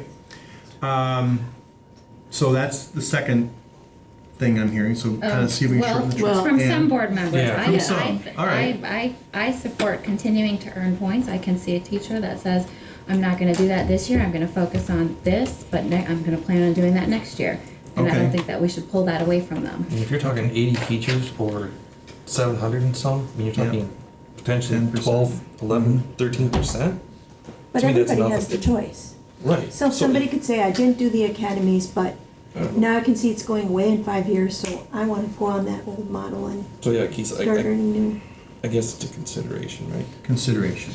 Can Can I at least let say- you know what would happen. Can I say a word about Yeah. expediting it and perhaps buying the decision out or offering an incentive to move? Think about it this way. If somebody's setting up for a $5,000 raise because they have all these points earned and they're just waiting for them to move, and we're gonna offer them an incentive of $2,000 to move now, they're gonna be upset. Say, nice try. You're offering me a $2,000 incentive, but you're taking away $5,000 the rest of my career. They're gonna be upset. And there's still gonna be a cost. It was 5,000, now it's 2, there's still a cost. Now, give They're them also the gonna choice. move in the next few years. What's that? They're also gonna move in the next few Yep. years. And they would move on the new scale also. Right. Now, under the proposal, 5 years, there's a cost also. But then we can say they pick. That is strong. Being able to say, we didn't strong arm you into going to the new model and here's $2,000 to take away the $5,000 sting. you choose. And if it costs us $5,000, it costs us $5,000, because the integrity of what we've told them for the last 5 years is at stake. And now, we can go to all 700 teachers and say, you like the old model that much? Sorry, we're changing it. You probably want to stay on it for 7 or 8 years. Sorry, we're changing it, but we're making a newer model. And a lot more time and energy, and we learned from the old model. That all went into it. We're making a new model. The ability to go to those teachers and say, you can stay on the old model, and you determine the incentive on your own, is pretty powerful. It's pretty powerful. And since the number of teachers will go down considerably, the financial cost, I think, is probably trumped by the old model hanging over our head cost. It's not the finance of the old model as much as, in the business department, the HR department, believe me, I'd like an abrupt change. But I just can't tell people that. I love for this to change all at once. I know where you're coming In fact, from. let's jettison the new model and give percents to everybody. Wouldn't that be easy to apply? It'd be way easier to apply. But if someone say, whoa, now you've got something. That's a really good point. Nobody's just going to teach you. And I would that's- never advocate to take somebody's points away. If they're looking at a 5,000 increase over 3 years, if it's projected that they get 2 this year, 2 next year, and 1 the year after, I would still say, give them that, but maybe not increase it beyond that, what they've already earned. But I'm quite happy with the way it's set up. So, when we think about teacher morale, is there a teacher morale issue by leaving it at the 5 years? Because to me, I'm hearing a concern to expedite that, and that also will, I think, result in negative teacher morale. But is there a pocket of individuals that are going to be upset by the 5-year extension? Sure, here's a good picture. And the darkest, lower left, goldenrod, or whatever it's called, is the cost of the old model. And I said earlier, it's about $500,000. This is movement only. So movement only on the old model, $500,000. That's what could afford us to give 1.3% to the grid, 1.42% to the grid like last year. That was affordable because movement only cost $500,000. The blue in between is the cost of transition. Why is it so high in 2021? We have a lot of people transitioning. We haven't even talked about the transition plan, right? The transition plan offers some incentives, but that first year of transition, we have the most people transitioning. It goes down considerably. 21, 22, the transition cost isn't as expensive as you might think. Per person it is, because the people that stay on the old model and transition later are doing it for a reason, financially driven in most cases. So per person, it's costing more and more and more because the people that are the holdouts are doing it for a reason. But the total cost to the full amount isn't as much as you might think. That blue gets to be a smaller and smaller sliver. Those numbers aren't exact. They're approximations, but it makes sense. Fewer people transitioning, so the costs go down. But per person, costs go up. And then the green is the full cost of the new model, or the transition cost of the new model, movement only. Look at the way right. When the blue disappears, the green only. Movement on the new model, that's over $850,000. That's over close to $900,000. $900,000 movement only. So if you think you're coming up with a way to offer a large percent to the matrix, that's not going to happen unless we go back to this grid and start changing some serious parts. Maybe 42 shouldn't start at 42. Maybe 80 shouldn't go to 80. Maybe the 1400s shouldn't be 1400s. Maybe they'll be 1300s or 1200s. Maybe it stops sooner. Some of those things. Because if we allow it like this, keep in mind, there have already been some improvements suggested to this. You remember from earlier, improvements cost money, right, in every case. I'd love to hear improvement that costs less, right? So we've got $900,000 for movement alone. 0.10% to the grid, Instead of 1.3. 0.08 to the grid.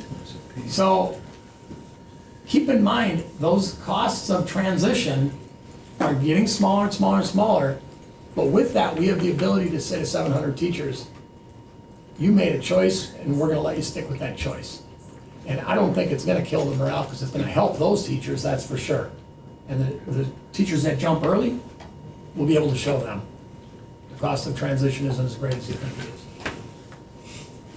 Can I ask another question? Absolutely. I was just wondering why the master's line is where it is. Is that just number of years in the teaching? It's right there, 64-1, right? Yeah. 64 ones that go to 65-2. Currently, without a master's, you go to 64-1.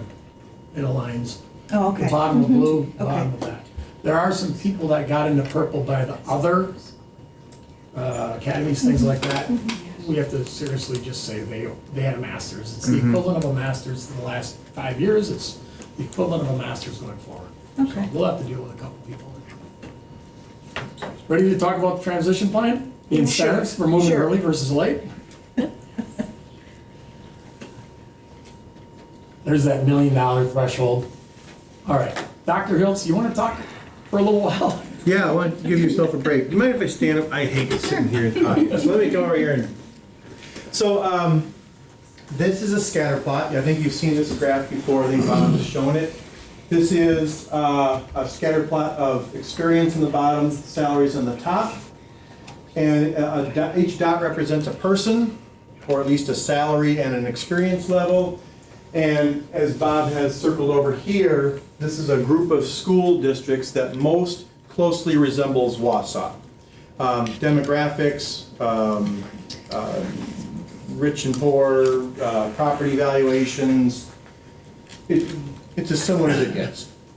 And so the line here down the middle is the trend line, right? The average result of experience and salary.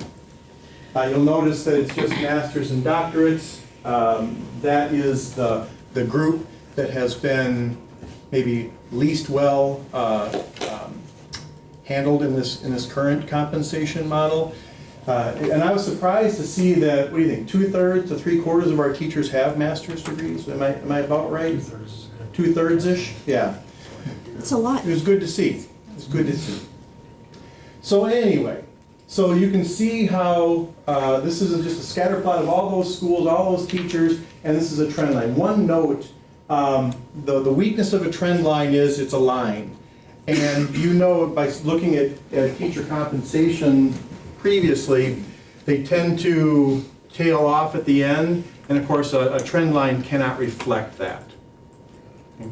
Questions so far on what you're looking at? I'm going to go to the next. So now what we've done is we've pulled out Wausau.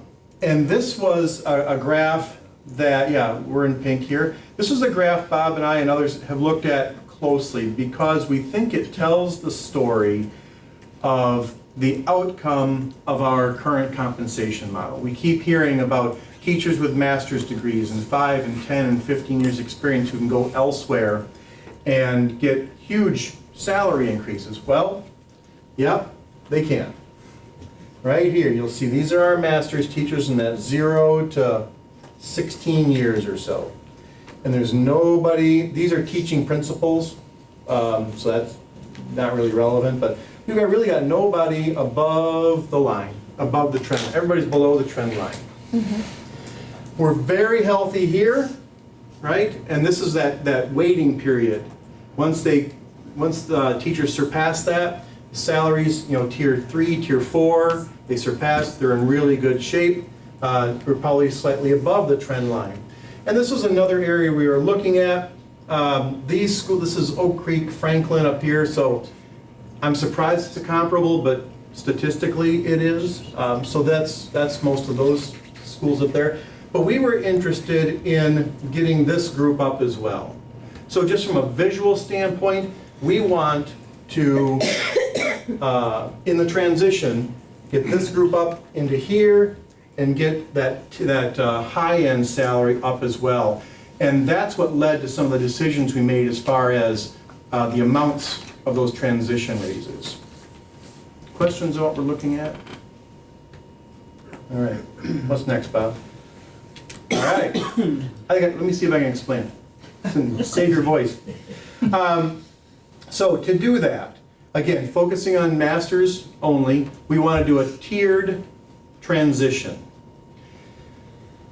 when you look at that scatter plot, teachers with master's degrees in that below 50,000 range are below the trend line. They tend to be earlier in their career, but not always. So we would propose that we would move the transition, a teacher, say, I don't know, you've got some later, we transition them over to the new model and then bump them up 3 spots, equivalent to that full master's increase. It's about $4,000 or so, depending on when they transition. In that 50 to 55 range, transition, move them down 2. 55 to 60, transition them over and move them down 1. So some incentive, and then we figure at about 60, and that's debatable too, if you can go back one, Bob, to that scatter plot, at about that 60 range, we're kind of now, we're kind of getting into that healthier region. So that's where those bands came from. Can we go back to the other one? So that's what this is showing. Questions on that? Is that just a one-time opportunity? Correct. Okay. That's part of the transition plan. So how many years would they have for that? Whenever they transition Yes. from the previous Then slide, it's they would get that opportunity. Okay, so Yeah. if they chose to stay on the old model Yep. and until they got their masters, then that would pertain. So So up to now- 5 years, Yes, now, keep in mind, yes? if you get your master's while you're on the new schedule, you'll get rewarded that way. If Right. you get it before you move to the new, you'll get rewarded this way, especially if you're a low earner. So yes, it does matter. Do I want to get my master's before I move to the new one? Do I want to get it while I'm on the old one? That would be a decision that would be part of your strategy. Move to the new one, move down 3 steps, because remember, on the new salary schedule, that's what a master's will do for you. So, what if somebody's going from 59 to 61? If you go from 59, go to the new, jump forward 1. Wait 1 more year. You got above 60 in a very natural way. Now you don't get that additional 1 block. So that's all gonna be part of the strategy. Thank you. I think you have some examples next? Yeah. Just some elements of the old versus new. There is a higher salary for T11 versus the new salary schedule. There are a lot of people in T11 1000. We have to offer them at least something to encourage them to move. We don't want it to be 41,100 and give them a $2 raise. Plus, if this is gonna be static for 3 or 4 years, 2 or 3 years, we've got to get that starting salary to be as competitive as we can. Now, DC Everest, I think, has a habit of changing it every couple of years. They don't change the grid every year. Nope. They change it every couple of years, maybe every 3 years. So maybe that wouldn't hurt us that much, competitive. The increase in the past, if no professional development were taken on the old model, a sideways move was $567. Over here, no professional development would give you a vertical move, average being 1,222. Now, remember, some of them are 650s, some of them are 1400s, but the average was 1,222. The top salary is 2,000 higher to address the scattergram that we maybe thought we were deficient a little bit in the top salary. It also was a number that if it isn't gonna move for 3 years, we want that to attract and retain, seeing a top salary of 80,000. Won't be too many people there to begin with. It'll be a top salary of 80,000. And then the additional growth opportunity for T33. Keep in mind, when we built the model on the left, the top of the old land and step model was the top of purple. You'll remember if you were in the middle of that, the construction of it. And then we built yellow, which was above and beyond what the old one offered.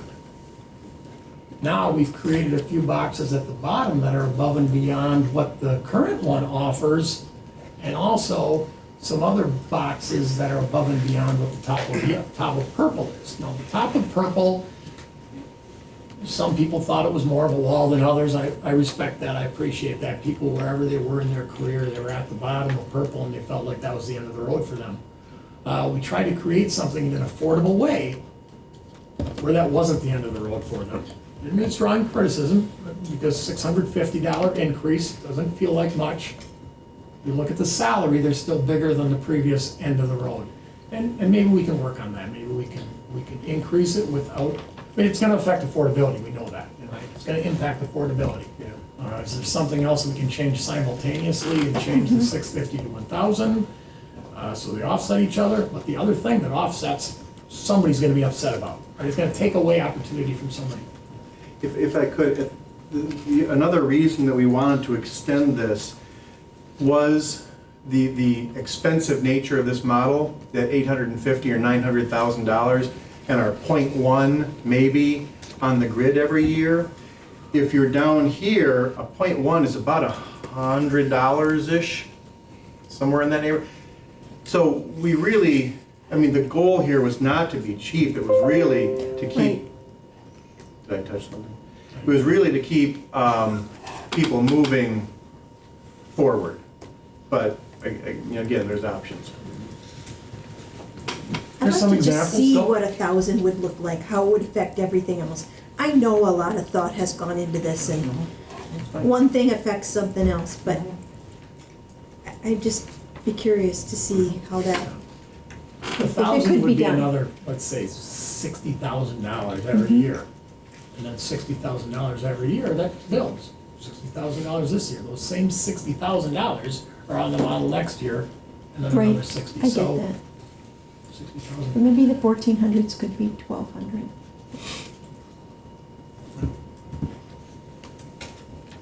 Competitiveness, gotta look at the other scales around us.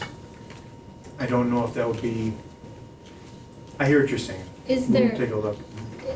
I share Beth's concern also with that, but is there a possibility if you consider each step like a ladder, having less steps in the ladder? It will certainly, if they go up by something other than 650, almost certainly gonna have to have fuel from it, because otherwise if they go up 1,000, the top would be 90. And Sure, I guess yeah. if you want that, tell me ahead of time, so include there. So it will compress it a little bit. If instead of going up 650, it might take 10 steps to get to 80. If we go up 1,000, maybe it only takes 7 steps to get up there. So, and try to keep that same 80,000. Maybe that's something we could compromise. Because remember, the affordability compromise that we're gonna be in the middle of over and over and over again. Right now, top is 78,112. How much mileage do we get out of saying, now the top is 79? Empty feeling, right? Versus saying, now the top is 80,100, it's a true $2,000 more. So that might be one that we compromise, maybe the top doesn't go up to 80 anymore, it goes up to 79. You're right, maybe You the want that top 1,400s to be are- comparable to other districts though too, you're right. And better. Yeah, and better. And the bottom a little better too. So the transition, as I referenced earlier, will be a big part of the education. People understand the old model pretty well, the new model is pretty easy to understand. That transition is probably going to be most difficult. Now, keep in mind, the data that Dr. Hill shared was master's degree data, and the transition with going forward 3 steps, 2 steps, 1 step was an offset for perhaps not earning an incentive for the master's degree yet. You're on the old model and you're earning $49,000. You can hardly say that that old model compensated you for that master's degree, right? Right. So if we talk about a bachelor's degree teacher, teacher A has a bachelor's degree making $48,922. And if they want to go to the new model, they go to the next highest salary, which is $48,922 or $49,000. We get a $78 placement increase. And one of the things that we're proposing for the first year only, to offset the small amount of placement increase, is a one-time placement incentive of $844. And the $844, see if you can follow me on this, it's the 78 bumped up to 500 and then doubled. So you take the 78 up to 500 is 422. Because everybody would want a perpetual raise rather than a one-time raise, right? I'd rather have a $300 perpetual raise even than an $800 one-time raise. So you true it up to 500 and then double it. So a one-time incentive of $844 if you move during that first year.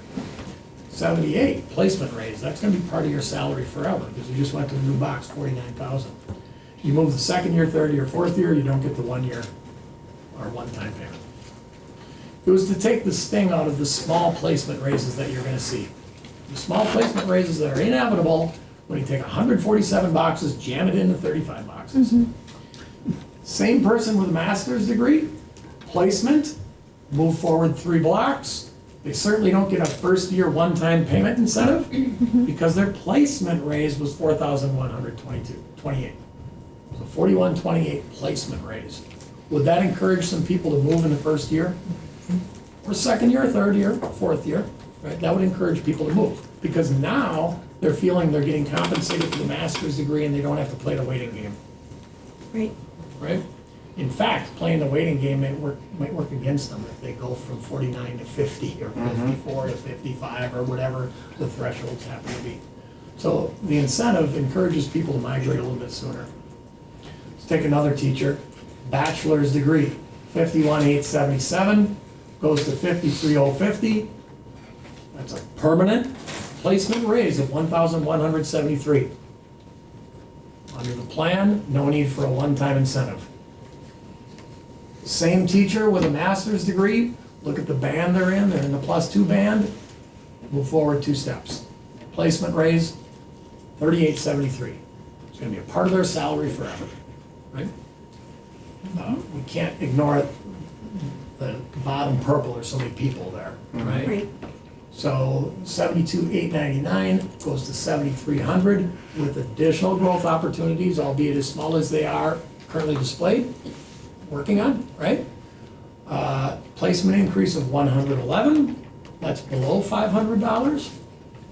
So you bump it up to 500, double it, you get a placement one-time incentive of 778.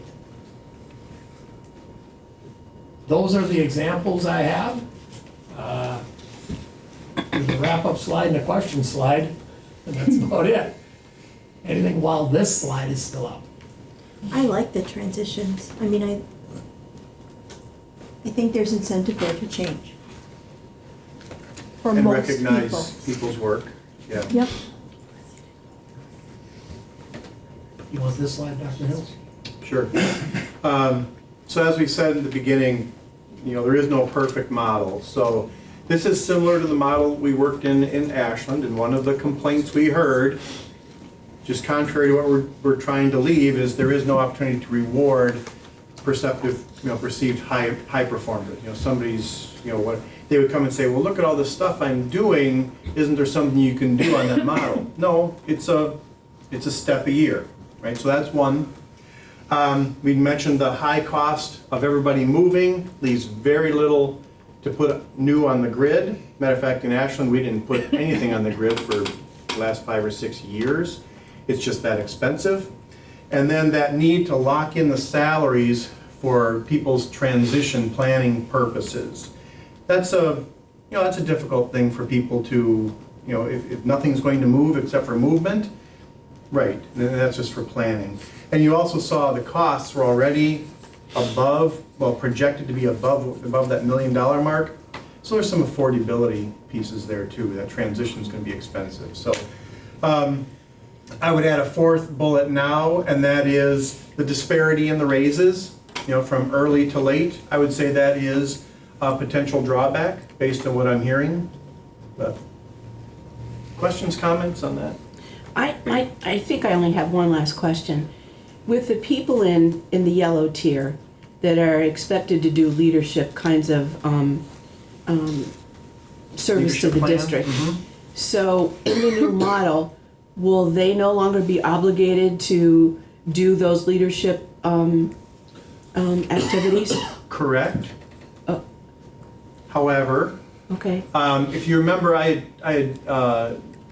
when I proposed drawing a new compensation model, I had also proposed a new kind of a leadership and learning model. That's going to come later, and there will be some leadership options going to be very, very different from this.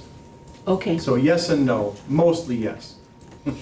Mostly yes, that they won't have those same obligations. Correct. Yes. Okay. Mhm. All right. Thank And you. They certainly won't have the obligations relative to the salary schedule.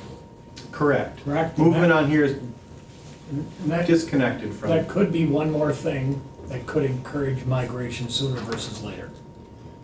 boy, I really like yellow, but boy, I don't like the leadership plan and the paperwork of filing, and I'm gonna be a leader no matter what. I'm going to the new model where I don't have to do that. I can be the same leader I was. I just don't have to document it, I don't have to track it, I don't have to submit it, wait for approval. You might have some people doing that. And they won't lose it if they don't carry through for a couple of years. Yes. Right. So just one more thing, because I think I know the answer to this already, but I feel like it should be part of this discussion. With the exception of master's degree professional development and moving and board certification, what is the role of professional development in a teacher's successful career? Probably in October, I'll bring to you a proposal Okay. that's going to tie it, really kind of wrap it into the evaluation model. Okay. I think people are gonna like it. Again, feedback initially has been positive, but I don't wanna ruin the show. Okay, that sounds good. So it has a place. Yes. So if I'm hearing correctly, stay in the old model, have the obligations for leadership, things of that fashion. Leave that model, go to the new model, you don't have the obligations, but you're volunteering them, and then you're getting compensated for that. Yes or no, some of the things that are in our leadership plans currently don't have pay now, they won't have pay, it's just part of being a leader that will hopefully, people will continue to do as professionals. There are probably some things that are in leadership plans right now that if were continued, wouldn't receive pay. Some Could, some already do. Yep. Some are department chair, some Yeah, things right. like that, taking on a student teacher, things like that are in people's leadership plans right now. Some get paid, some don't. It's probably gonna be independent of this. So, Dr. Hiltz, you have this listed as an action item, but is this something that we're going to postpone while you kind of explore some of these considerations? Right. I listed it as action in case the board was ready. Obviously not to approve, but to move forward. So whatever the board's pleasure is with that. I mean, I think that you can move, I think there's some things that you're talking about to explore that you'll bring back, and then I think at that time we would actually take action. Correct. So, Right. I don't know that we need to have a motion or vote or anything. You just, if you're gonna explore some of these considerations and bring it back to us. Okay. Sure. Just a quick question, maybe it's not a question, but in the past, historically, if we bring something like this to this governing body, the Operations Education Committee, when we bring it to the board, it's no longer considered brand new business. So if we bring it here, the Operations Committee, we bring it to the board in September, we could again bring it directly to the October board without bringing it to committee necessarily. So now it gives us an opportunity to continue working on this. It won't be posted as brand new. I don't know if it goes in the new or the old. Cassie's the only one that knows that answer. But it's already been discussed, it's on the table, we're having the discussion. Maybe we'll bring something for the September board meeting. It won't be exactly this, probably be changed a little bit. Or We'll have options. some, or options, and maybe you can entertain a motion that night. Yeah, my concern is if we vote tonight, there's gonna be misperception that it's on this. And I don't think that's Good. the case. Okay. And my other question is, do you have plans to meet with WEA leadership again? Because it I've sounds never like that met with was. them. No. It sounds like that was, it sounds like it was very helpful. It sounds like it might be beneficial to, I'm just curious. You know, perhaps, we hadn't thought that far ahead. I guess I think, you know, the reason I like to meet with folks is to get perspective. So, you know, same as tonight, we got your perspective now. And so we'll do some options or some potential revisions. If we're looking for feedback, you know, I know where to find them, they know where to find me. And so, in a good way, right? Can I speak? Please. And I just think we should meet. Perhaps. Probably. We hadn't scheduled anything yet. I'll just say, and I can't speak for anybody else, but I'll just say that this is a major change and to vote on this, I personally would feel more comfortable just knowing that maybe there was another meeting, given that it sounded like it was very positive, but Yeah. there was still some concerns. Yeah, absolutely. Are there any other questions on this, or should we move on? Okay, well, thank you, Bob. Thanks, Dr. Hilt. All right, so now we're on agenda item 7. And is this still Bob? Approving the list of legal firms? Okay.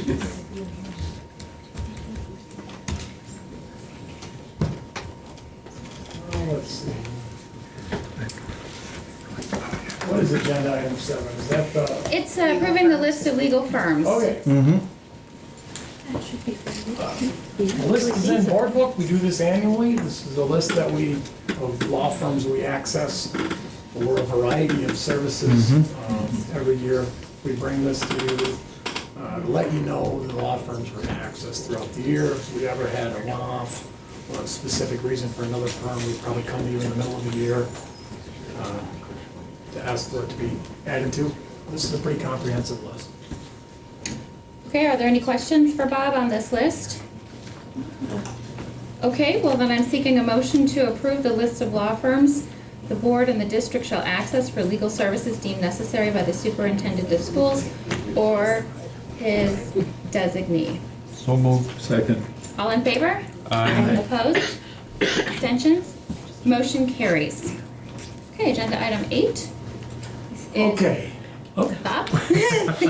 Thank you. We've got 4 agenda items all rolled into the same PowerPoint. And to keep track with the agenda, I've got them listed up there, and when each one of them comes up, I'll say, change an agenda item, we're on to 9 or 10 or 11. Some of them require action, some of them don't. How about if we just reference the PowerPoint, and trust me, it's on track with the agenda. Got it. Okay? First, let's look at the committee, or the calendar of the budget approval process. Again, you've seen this before. Highlighted in red is tonight.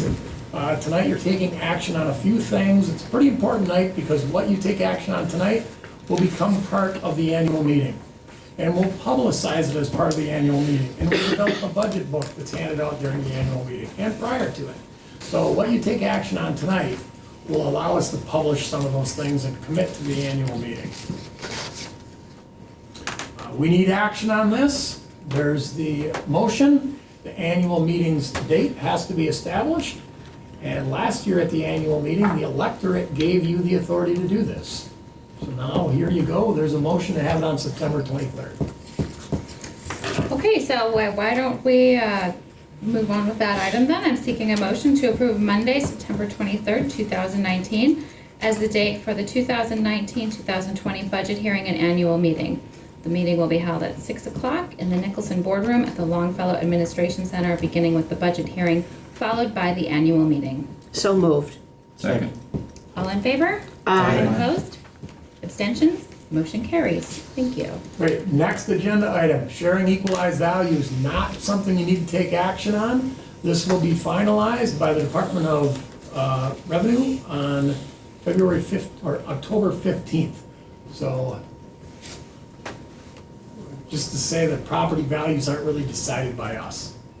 Department of Revenue makes the call on that. And people give you a little bit more grief and criticize you a little bit too much for what their specific taxes do. And their specific taxes are oftentimes out of your control. It's a DOR thing, or it's a township thing, or a city thing. So keep that in mind. We're making an assumption at this point of the year that, for example, in the city of Wausau, which isn't all in the Wausau School District, we're assuming the city of Wausau increase or decrease is consistent throughout the entire city of Wausau, Everest portion and Wausau portion. So we're making a little bit of an assumption, especially for the townships and municipalities that aren't completely in the Wausau School District. With those assumptions that we've done for the last several years, we're assuming property values are gonna go up about 3.69%. We're usually off by less than 10 basis points on that. So I think we're gonna be pretty close on that. Here is the worksheet that we use, and this is the percent inside the district. Village of Maine, it's all in the Wausau School District. Town of Red Mountain, it's all in the Wausau School District. They're the 2018 values, the 2019 values, the increase or decrease. And you see one anomaly up there. What happened to Village of Brokaw? It lost all of its value. And you're seeing that accurately. If you've been paying attention to what's going on up there, the Village of Brokaw is now, property value-wise, and many other things with their governance, a part of the Village of Maine. So Maine's property value went up 9.04, Village of Brokaw went down, and it won't be on this sheet again next year. So property value going up 3.69, that's an assumption until October 15th. When we get does not require action. Estimate of the school taxes. Keep in mind that the DOR decides that. They tell us whatever this governing body chooses to levy at their annual meeting and beyond, the city of Wausau is gonna get 60% of that bill. So right there, you don't have as much control over it as you might think, right? So if the city of Wausau goes up, maybe the city of Wausau was 58% of the tax bill last year. This year, they're 60% of the tax bill. So you have control over the full levy, but how much of it the city of Wausau gets, you don't have any control over. The DOR has that. Notice Village of Brokaw won't get a tax bill from us this year, right? This is what this governing body would decide. From the Wausau School District levy adoption near the end of October, so the end of October, we'll be a little bit more precise with what the levy is gonna be, but you have control over those bond numbers. How much you levy, dollar amount in Fund 10, how much you levy for debt service, how much you levy for community service. So together, it's what sometimes taxpayers get upset about, and you need to remember that your role is establishing the levy, not how it gets distributed. Item 10, recommendation for the 19-20 budget. We do ask you to take action on this. This is the action that allows us to put in the paper and put in the budget book and hold the annual meeting with an established budget that you approve here tonight. The revenue limit, you can't talk about budget without talking about revenue limit. Since 1993, the revenue limit governs everything, right? You can't go beyond the revenue limit. And you need to understand the dynamics between the levy, the equalized aid, and together making up the revenue limit if you're a policymaker. If you're making decisions, understanding that is critical. And that our revenue limit, you can't just increase it to whatever you want it to be without referendum. But with referendum, you literally can increase it to anything you want it to be. And if I start with the revenue limit, and I go with the aid, you subtract to get the levy. And sometimes lawmakers like to increase general state aid, but they don't increase the revenue limit. And we know what that means. Property tax relief, it's no more spendable money, and all the stuff that goes along with that. For us, the revenue limit represents 85 to 90% of the general fund revenue. So when we talk about the other stuff that isn't inside the revenue limit, it's a very small amount in comparison. The revenue limit, like I said earlier, governs everything. Limited revenue available comes in two different forms, the revenue limit and the per pupil categorical aid. And together they make up the lion's share of our funding. And recently, the trend has changed from revenue limit going up 75, then 0, 0, 0, 0, 0, and then the per pupil categorical aid was going up more, 100, 200, 204, to what is happening in the current biennium. Now the emphasis is being put back on the equalized funding, the revenue limit, and less emphasis being put on foundational funding where everybody gets it, right? Foundational, everybody gets it. Equalized funding, depending on your property value. And this latest administration is starting to shift that trend. Instead of foundational funding, it's revenue limit funding, where it's more equalized. We can't ignore this. We talked about Act 10 several times already tonight. Prior to Act 10, that limited revenue, which is made up of the two different buckets, revenue limit growth and per pupil categorical aid, was going up 2.86%. No matter what salary schedule we build, if your revenue growth was 2.86 and now it's 1.69, there's going to be a perception that it's a worse compensation model. You just can't fuel it with the money that you had prior to Act 10. prior to Act 10. That's significant, 2.86 versus 1.69. Then people oftentimes talk about their take-home pay on top of that. So what happened with the 5.2% reduction? The WRS contribution that was made on behalf of the employee by the district is now made by the employee. So that came along with that 5.27% reduction. So criticism on all the different compensation models that are happening all across Wisconsin after Act 10, it's pretty easy to anticipate that we'd get criticism. Funding levels aren't what they were. Here's the motion on the bottom, here's what you're approving, the total general fund budget.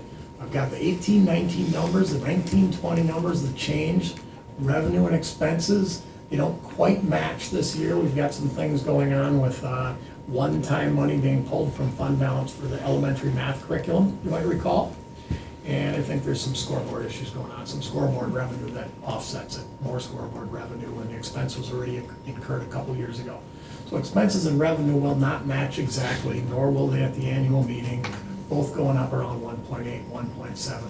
The revenue limit going up 1.68%. State general aid going up 3.2. Now testing you on if you understand that dynamic between the revenue limit, the state aid and the levy, what happens when the revenue limit goes up 1.68? State aid goes up 3.20. Bigger share of its state aid means less of it would be a levy. Right, so that's good news for taxpayers, right? Revenue limit goes up a little bit, state aid goes up a lot. It's important to note, the state aid is going up a lot for a couple of reasons. Current administration is putting more money in state aid, and also, you remember the formula, spend more, you get more. The state aid formula encourages spending. Are we spending more? Yes, defeasance.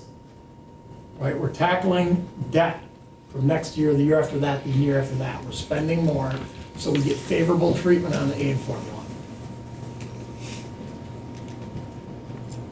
Sorry, there's a motion up there. Any questions before calling for the motion? Yeah, I just want to make sure that, Lance and I were talking about this outside, that we haven't reached contract agreement with the teachers? Have or have not? Okay, so we should then abstain on that. And on the levy too, then, I assume.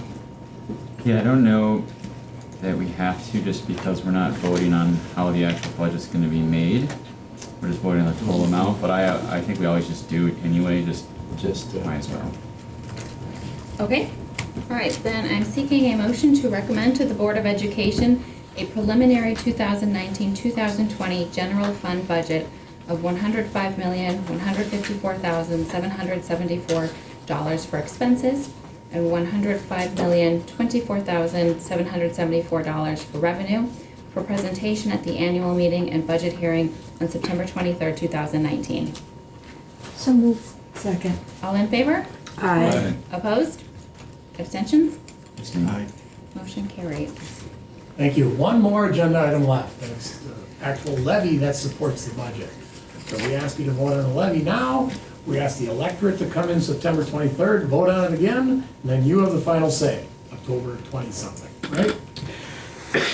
Here's a graph of equalized mill rates in the last century. No, it's not that long, but we have to have the peaks in there to really let the valleys, right? We go back quite a ways.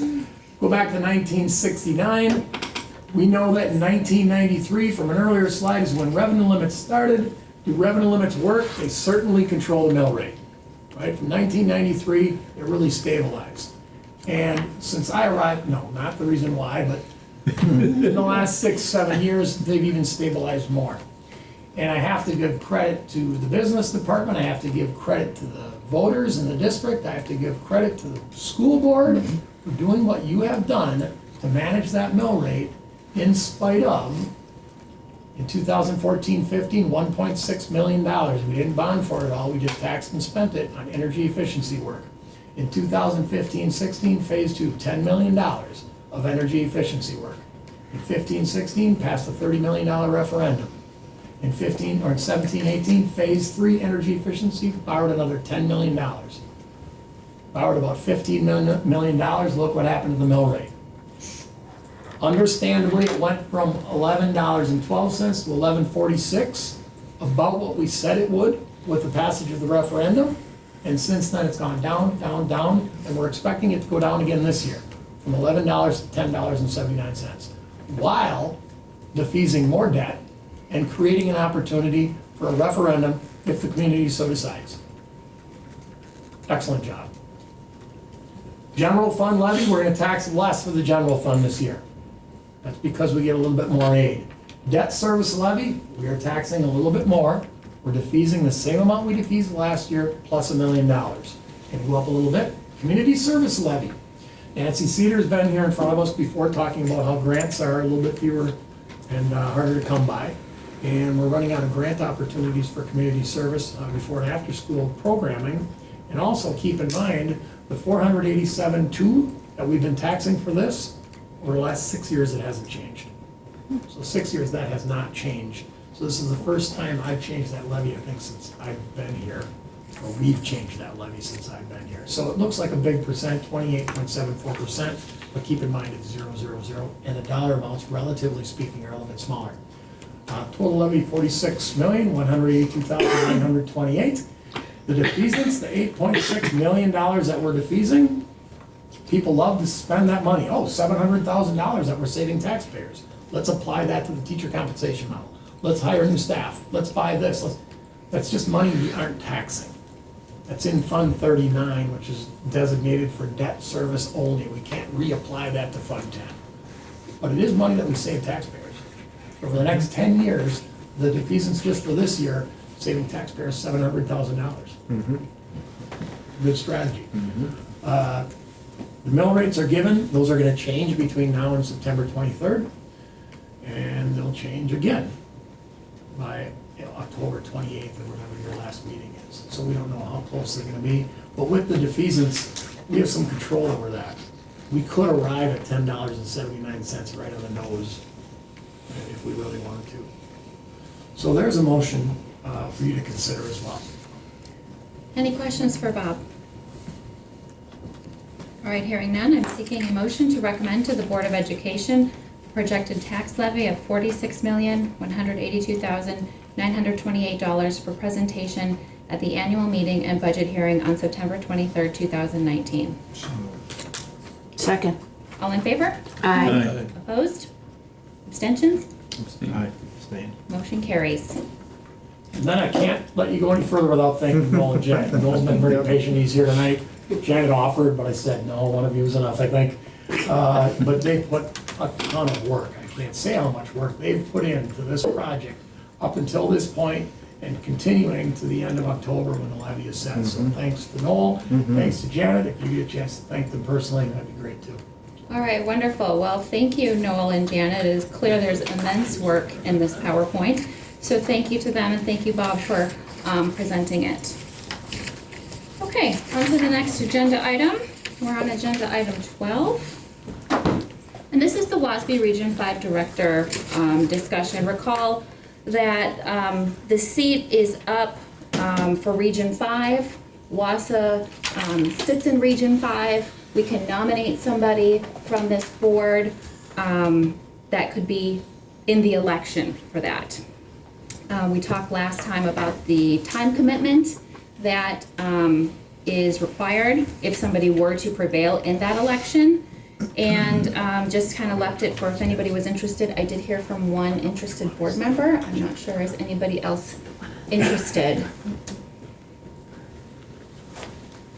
Okay, hearing no other interest, I nominate Jim Boucher to represent the Wausau School District Board of Education for election to the WASB Board of Directors for Region 5. And I will follow up with you, Jim, because we will need to have a kind of like a bio. It's got a specific word limit that you'll need to provide. Okay, that's done. Good luck. Yes, good luck. Thanks for the interest. Yes, thank you. Okay, agenda item 13, this is policy 5610. And Okay. Yep, code of conduct. Well, since last time we met, Mr. Miller and I went back and reviewed some of the questions that you had. And Mr. Miller had contacted Wade Lebecki at the WIAA regarding the felony policy. And I was told that we could make something more restrictive, but not less restrictive than what they have.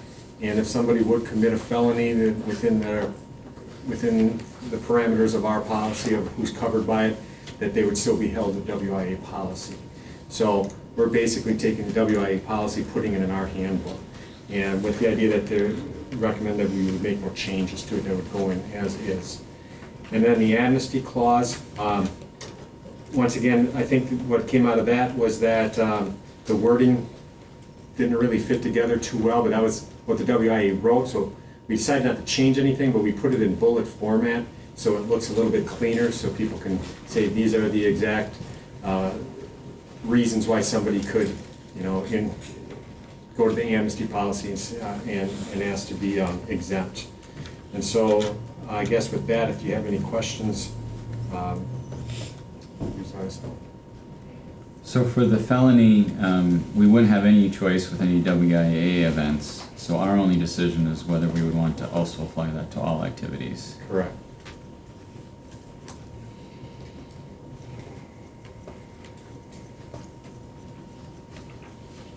I guess I don't have, my preference is what I stated last time, which is that I don't agree with having it just based on a charge. But given that we have to for all WIA activities, I don't know that I would want to have it be different for other activities. I would prefer that it be different. I don't think assuming someone is guilty because they're charged with something is the way to go. And if that's a WIAA status, then they should bear the brunt of it.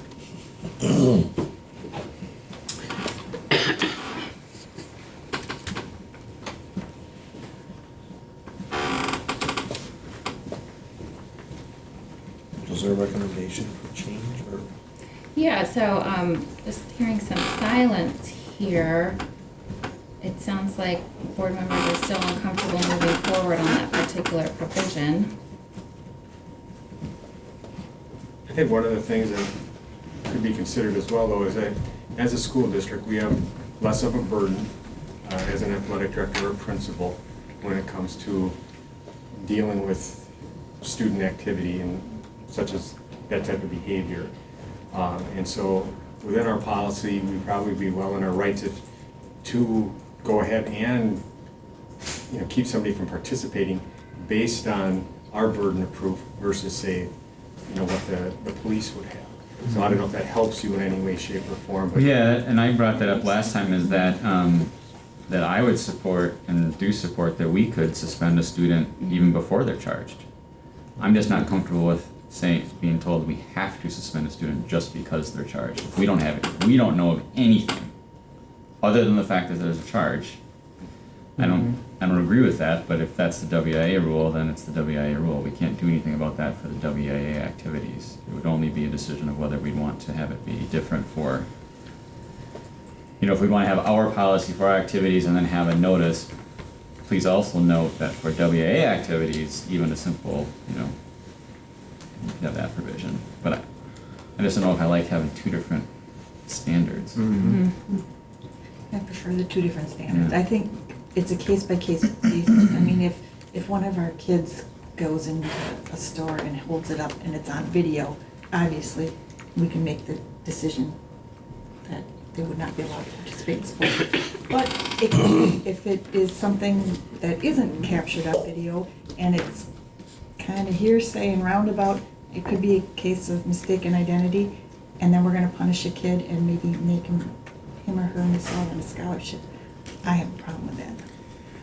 Just a question. So under our current athletic or co-curricular code, let's take that example you just gave, Jane.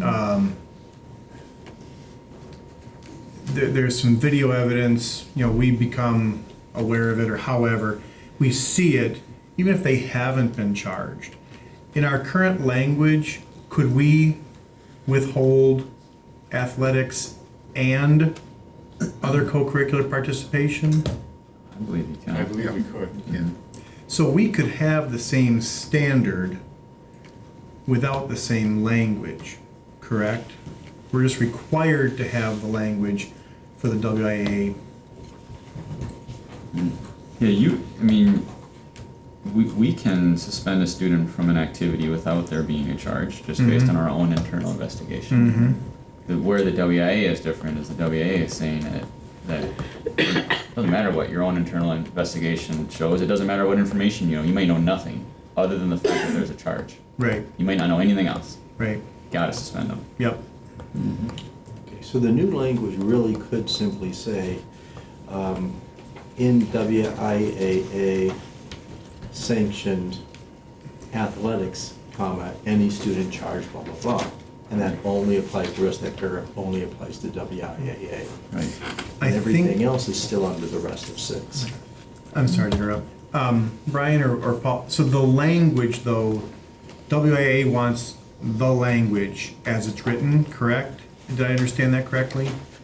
Yes. And we could easily leave it that way with just a heading that says, for WIA sanctioned events, please be advised. And then there's their language. Right. And actually, what you're proposing, we add, that's actually over and above what the WIA is doing. Because they're saying if you're accused, you must keep them out. We're saying if we find out and the WIA doesn't know anything about that, we still can suspend. We still have an option in that case. Right, if you look at our Yeah. number 6 doesn't require a charge. That just says Correct. if they, you know, gives examples. Big But- proponent of local control. What it looks like, what it is 6A and 6B, correct? Where 6B would be WIE or WIA specific. 6A is more general. Yes. Mr. Miller, if you don't mind my asking, so 6, does the language in 6, and Mr. Weber, allow you to do what you need to do if it's left as it's written, as you proposed it? The only word that's confusing to me in there is interscholastic competition. Is that a reference to WIAA? Or, because if this is an activities code that's supposed to cover all activities, does that term exclude certain events? Well, that's the terminology that gets so confusing. And, you know, throughout the years of being an athletic director, well, I understand that the court system is not the same as the educational system. We don't have to have the proof, and we can move forward. So I'm sitting here thinking, going on your recommendation, Lance, you know, it's already there. We are doing more than what the WIA wants to do, but the WIA, I think, is covering what they need to cover for themselves because of what has happened in the last couple of years, where some districts, some schools did not pull strictness on that. And that made the WIA look bad as well as everybody involved. So they're coming out and saying, you must have this, you can do anything over and above that, but you can't do anything less. Am I? Right, yeah, I think you accurately described that. Yeah, that's correct. This is the minimum penalty. Districts are welcome to make anything more strict than they wish, but this has to be the minimum. And in the conversation, some of the examples are like academic suspension. The minimum is an F and you have to sit out. Most districts have more stringent academic suspensions because they tend to value education more, or they maybe have some kind of remedial plan or something that would offer the student more support. So they have more stringent penalties than what the WIA has, and they can defend that. The concern that I got in the phone call was, Brian, you can make this as strict as you like, just you want to be able to defend that in the case of somebody raising the issue with us. As long as you keep it to our minimum standard and you have a felony, the issue isn't really with the District of Wausau, it's with the WIA, because all we did was adopt their language. Yeah, and I'm not suggesting that we think about changing the WIA's language. I'm suggesting that we point out that this is what applies for WIA events. We have our language for everything that applies to everything. But in addition to that, for WIAA sanctioned events, any student charged and or convicted of a felony, you know, the language that they have. One of the things that I've seen, and that I used when I was an athletic director, that was in the handbook that I was under, was a conduct unbecoming an athlete clause, which I do not see in this book, which was, I Well, used quite number often. six. Yeah, number Yeah, six, that's the it number, is in there. that's the number 6 I'm referring to, right above the WIAA language, where it says, unbecoming a student representing the Wausau School District. Yeah. You know, it talks of, That would so be the it's- catch-all right there. you know, and it even includes, for example, a violation of a law. Doesn't say you have to be charged, doesn't say you have to be convicted. If we just have evidence, our own internal evidence that there was a violation of a law, we can suspend. Right. I'm fully supportive of that, when we know there's a basis for it. Well, then we could identify as that part being a WIAA sanctioned. Yeah, you just need to have a title or preparatory clause there. Or could it be after, for all further participation? It's shall become ineligible for all further participation in a WIAA sanctioned event. I mean, then it, you know, that part is specific. I like headings too. I think that we could have clarity that way as well, but there's some way to clarify this here. Yeah, I just think our current policy, that provision number 6, covers everything, and actually gives us more power, gives us more latitude. But I think as long as we point out to students also for WIA events, you know, so Our please hands are note, tied. for WIA events, this applies, and we don't have to touch their language. Right. Does that work? Yeah, I would say, if I'm understanding you, Lance, this is, code of conduct is signed by any student involved in a co-curricular activity. And the statement from the WIA refers to kids involved in athletics. Right. But it's part of our code of conduct for all co-curricular activities. So if I'm understanding you correctly, that upper part, which we already have existing, would cover any student, whether it's forensics, drama, whatever kind of thing that they've agreed to follow this code of And conduct. and athletics also. And then Right. the athletics, it does. Right, and so we won't even have to wait for a charge. We don't have to. Right. So I'm hearing some sort of a designation to show. Just to point out Okay. that, you know, for WIA, this applies. Because we don't want a forensic student, for instance, coming back and citing this, but hey, I wasn't charged with a felony, so why am I being penalized? So that's the concern, is that that's not clear enough. So the clarification, if I understand, would be a heading under the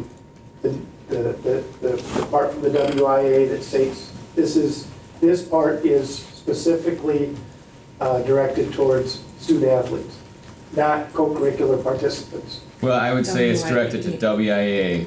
I don't know how you want to describe it. WIA sanctioned events or WIA The top- sports, athletics, whatever it might The be. top still is too, though, but so, Yes. we wanna make sure that that's still clear as well. But Yeah. we just don't want students in non-WIAA extracurricular events citing that and saying, I can't be penalized. In addition for WIA. Yeah, just Yeah.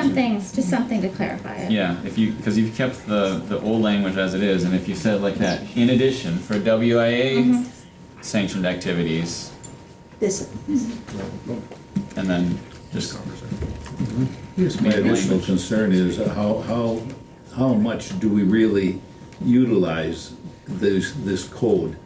I mean, it fits to me like, how much we're dealing with the bullying thing. The question here is, if you're a model and you're supposed to be an example, then we should be utilizing that across the board, and that should really be emphasized. I get really tired of athletes taking advantage of a position and being excused because they're a star athlete or in any event. And in this case, Lee, I think this is actually putting an additional burden on WIA athletes. Yes. But it gives us more power to do something about a kid that does something but doesn't get charged. Correct. Yes. right. Okay, I think we can still move forward with it, because that's a minor change. Any other questions? Just on the Yep. other provision. on the provision for the amnesty. I like the bullet points. I like how that clarifies it. To me, it no longer looks like you can wiggle out of it as much. One bullet point that I would change, though, is rather than saying encounter law enforcement at a medical facility, I would change that to cooperate with law enforcement at a medical facility. Because isn't the purpose of this is we don't want students to feel like they can't cooperate because they might subject themselves to punishment. Well, if I'm at a medical facility and a police officer comes and talks to me and I say I'm not cooperating, I've encountered law enforcement at a medical facility. We want somebody to bring their classmate to a medical facility, and I think that's why it's written the way it is. That we want somebody to it's a good Samaritan sort of tool, right? We want somebody to be able to bring them to the emergency room, and if the police happen to be there, well, I think just the act of bringing them there would be worthy of the amnesty. So if they encounter... And I agree with what you're saying, but I believe this comes right from the amnesty law. Okay. So I think if we change that word, we're actually changing the law. Okay, if it comes right from the statute, leave it as is. It just, to me, it seems like, boy, I can encounter law enforcement and tell them where to go.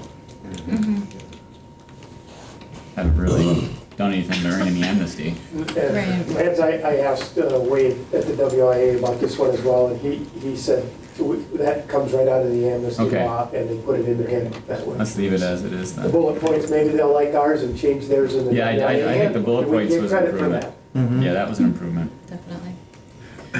Okay, any other questions, comments, concerns?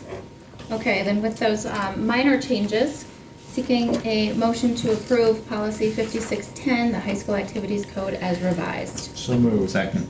All in favor? Aye. Opposed? Abstention? Motion carries. Thank you. Okay, agenda item 14. And this is the request from the lacrosse club to co-op with Newman High School.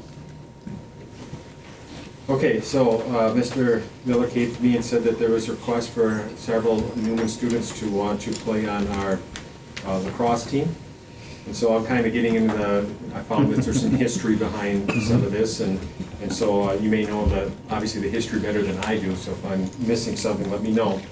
But after Mr. Miller and I had some discussion, we're recommending at least at this point to say no to this.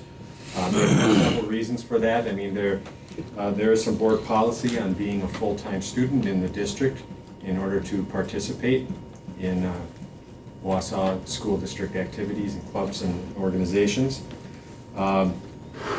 Also, we do have a co-op program as far as WIA athletics, but there's a process that you follow for this. This is a club activity. It's not WIA sponsored. So we really do not have any process or procedures for dealing with those requests, and so that could become an issue as well. And so I think this is going to start coming up more and more. We're going to get these requests. So one of the things that maybe the board would like to discuss is to give us some direction as far as, are we going to allow these, at least the discussion of these types of things, and should we put a process together? For example, right now, I mean, we already have a little bit of an issue. I mean, there's a girls lacrosse club that's out there that has, we found out today, how many, Brian? 5 different schools combined for the girls lacrosse club. The difference being that if those 5 schools didn't combine, there wouldn't be a girls lacrosse club, because it's a numbers issue. While the boys, on the other hand, right now have roughly 40 kids out for their club. So by adding 3 Newman students into that, now we're probably taking some time away from kids from our own district. So there's some of those considerations of whether we want to continue to promote clubs and give kids these opportunities, but in the process, we have to bring in other school districts, including maybe some private school kids, in order to make these function? Or do we just say, no, you have to be a student in our district for us to allow this to happen? If we can get that direction, then that would help us if moving forward, if we have to develop a process and whereby we look at the different factors that would allow a club to exist with multiple schools. Well, I think that a process is always ideal, and we know that it's gone through the requisite channels. My question though is, you referenced this girls lacrosse club, so is that is that comprised, does that also include Newman students? I'm assuming I don't with the believe, flat. I don't Okay. believe it does. Okay. Are there any private schools or are they public schools? It's all public schools. Okay. Yeah, it's, that's east and west, Merrill, Tomahawk, and Everest, Okay. that make up the girls' team.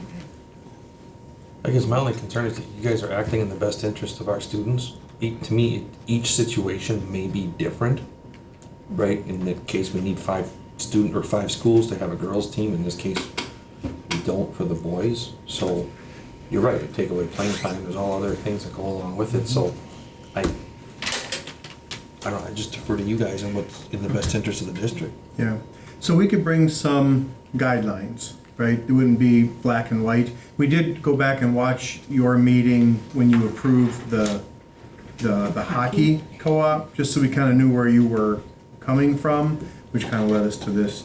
So, yeah, we can draft up some guidelines and then bring them back. The only concern I have after looking at this is that we do have the policy, 5500, that says you have to be a full-time Wausau student in order to participate. So are we in violation of the policy immediately if we, for these clubs, if we allow kids to participate?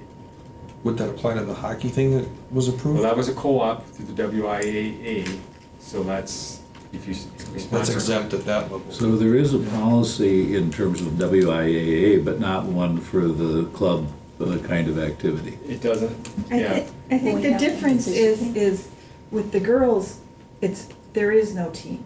It's not Wausau East team and we're allowing someone to play on the Wausau East team.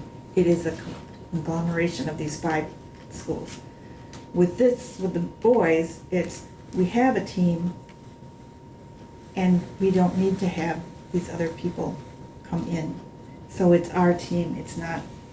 It also makes it easier when it's public schools. Yeah. One of the concerns we had with hockey was the fact that it was a private school. So part of the discussion, it's not necessarily an easy discussion to have in public, but part of the discussion we had is how easy do we want it to make it for students to go to the private schools that don't offer everything that we offer and have to pay for, but then let them also take part in all the things that, because it's not just this, there's all kinds of things that we offer that private schools don't offer. Yeah. I didn't approve it, man. So, well, and I was back and forth on that, and really the thing that turned us on it was we thought there wasn't gonna be a team if we didn't do Right. it. That's what flipped it for us, but. I think if I can throw in there as an ex-athletic director and dealing with co-ops for a long time, the whole idea of you won't have a team makes a big difference. Yeah. We're taking students in who may be taking the place of our students who have chosen to stay here. And we need to be looking, as a board, looking at the best for our students here. So I put that out in front of us, and I think that you can put language together for clubs and all that kind of stuff, but the WIA also has a period of time when you can go forward with co-ops, and that has to come in front of the school boards as well. They have a policy. Maybe we do need to talk about a club policy and take in the consideration of what we just stated. You know, these students chose to be in the public school system for these opportunities. So we have a Well, recommendation. there's another question in that whole thing, is if it says a full-time student in the district, they could be a full-time student at Newman High School and still be in the district. I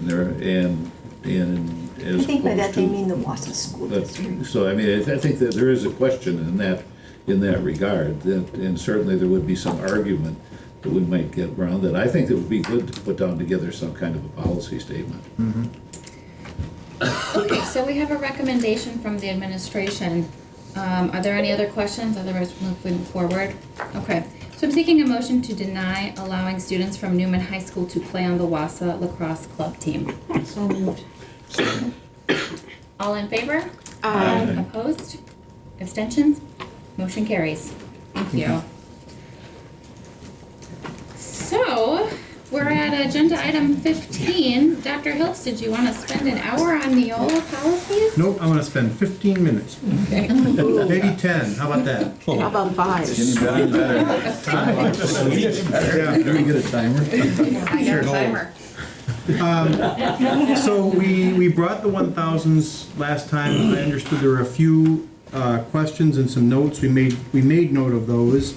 For instance, you had said under district administrator evaluation, which is 1240, you said add relations with staff and community. So we captured those from the last meeting. My only notes, and I can go up there and project if you like, the only things I thought I wanted to call out and make sure you were aware of was in policy 1130, which is the conflict of interest. We proposed to set a nominal value at $25, meaning, so if there's a vendor who wants to buy us dinner, that's kind of the amount relative. So that's one thing, because we had to choose an amount. Secondly, 1210 speaks to the creation of administrative guidelines. I propose that the board would not have oversight approval. What that means is guidelines are certainly public, you would see them, but they would not require board approval, right? So you approve the policies, I create the guidelines then to implement your policies. It gives guidelines for the administration. And doesn't it also give you the ability to revise those as a district team without having to keep coming back to the board? Correct. Okay. Which is how we do it now, so. Right, yep. Last, under 1422, you'll have this question posed to you a few times when it comes to investigating discrimination, things like that. There is an option, it's on page 31, if you wanted to look at it. At least it was in the one I was looking at, 31 of 59. Under the heading complaint procedure, What's there the number? Policy 1422. Okay. Yeah. Under the heading or subheading complaint procedure, there is an option where my decision in an investigation could be final, or that decision could be brought as an appeal to the board. We are proposing, based on our interactions, that you would want that as an option to be brought to you. And again, we've made that selection in a number of policies. So I want to make sure that that is the will of the board, that you would be an appeal step if someone did not agree with what my decision. Yeah, the law requires it, doesn't it? Not in this case, some it does. And you'll see, as you read through the policies, you'll see there are some where you are required to be a step. In this one, it's not. Certainly in cases of discipline, you have to be a step, but you wouldn't have to be in this case. But you want to be a part of it? Go ahead and Yes. thumbs up on that. I have another question on that one. Yeah. We're giving ourselves leeway with the days to get things filed, absent extenuating circumstances within 5 days. I think it either has to go both ways or neither. You're in the same policy, Jane? 1422. 1422, okay. Just gonna- I have it on page 160 of Right, mine. 3 of 6 within that policy. Page 31. I don't know what it is for you. In my Right. board book, it's 160. Yeah, it's 31 on the quick. Okay, I'm on the right page. I'm just looking for your. It's the second line from the top. It starts out, absent extenuating circumstances within 5 business days, which gives us leeway, but then we don't give our employees that same leeway. And I think it should be one or both. Okay, where do we not give them the leeway, Jane? In that appeal to the board? Yes. Oh, okay. I just think it should be either both or neither. Right. Is that? Well, I don't think it should be both. Well, we have to define. Because there's one thing about giving an answer, and giving somebody some leeway on giving an answer. Mm-hmm. that's much different than giving someone leeway on unlimited leeway on when they could actually file an appeal. I mean, it could be, you'd spend a year fighting over whether they had extenuating circumstances to not file their appeal for 3 years. So they're in a car accident and they cannot physically file the appeal and the time lapses, so they're just out of luck? I think you'd have to define it. Mm-hmm. Yeah, well, I'm not, yeah, I don't want to leave it open to broad interpretation, but I think something has to be there if we're going to give it to ourselves. Maybe it's better to have it be a bigger time frame. Okay, well, up here a few paragraphs earlier, individuals should make every effort to file a complaint within 30 calendar days after the conduct occurs, so that's a 30-day window. Yeah, if I may interrupt, yeah, I'm sorry. Sure. These discrimination kinds of policies, I tend not to mess with their language because they the timeframes and things typically come straight out of statute. Yeah. So kind of back to our WIAA, we may not like the language, but it's the language that was been approved by the legislature, and so I hear what you're saying, and I would think that, you know, as an employer, as a body, we would, if something like that happened, I would come to you and say, hey, they're in an accident, can we extend? And I think we can make that happen. You can always, you know, the board always can, you know, as long as we're not violating some statute. I hear what you're saying, I don't disagree, I think I just want to maintain language. I mean, is rushing through these right now, is this the only kick at the cat we're going to have at these? Because I have a problem with 1241 too. Oh, let's take a look. No, well, so this is your first review, and we take any notes you have, and just like we did with the zeros, that's going to be under old business. They'll always be there for you to review. And I'm sorry, what was your number? 1241. 1241. No, stop moving. And I realize this is probably the way the law is written too, but it just seems like, aren't there circumstances when we can terminate somebody immediately? It just seems like we have to do all this contract stuff, and if, you know, it seems like we should have the option. There are, let me see what language you're looking at. 14, what was it? 1441? 1241. I'm sorry.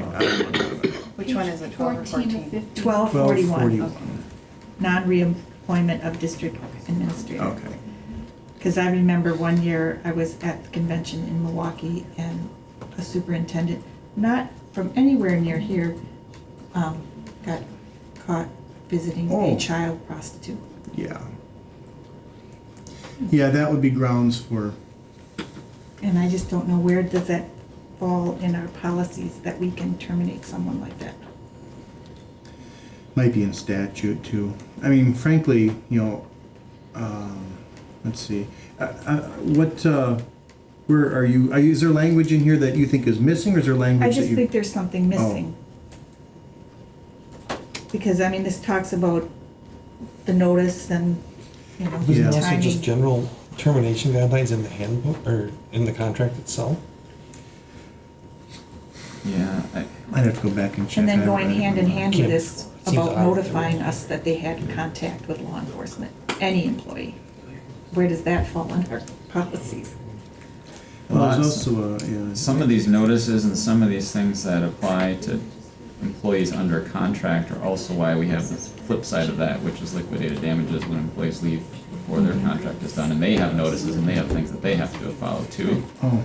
You know, some of it kind of works both ways. Yeah, and actually, as you're talking about this is non-reemployment. This isn't termination. Right. And so you were looking at different statute. This is just Okay. referencing the statutory timelines if you don't want to reemploy. Right. You know, yeah, renew the Okay. contract. But so somewhere in our policy books, we have, We can find out. Well, We'll look for I'm termination. just thinking of I mean, our recent. we've actually done it. Right, Yeah, Yeah, if you find out that we can't fire you, please let us know. I'll do that.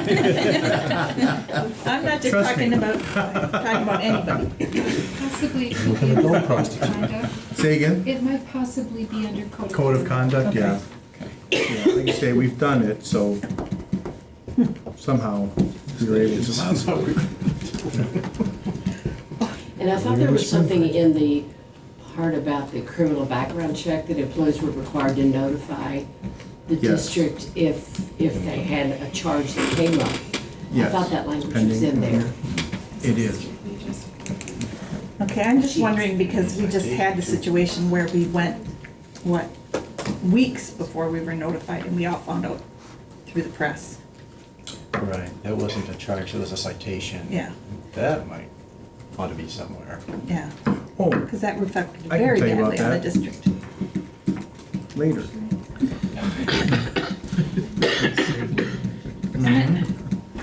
I'm confused about the, under the district administrator job description, the We're gonna- green section, Yeah, is that old that's our language? current, and in your And we're previous gonna- notes, you said change that. I agree. It needs to be updated. Okay, Yeah. I just, because I saw there was described procedures to avoid civil and criminal liabilities, and I just thought it should be comply with instead of avoid. Yeah, we're gonna redo the But, okay. job description. It's a little outdated.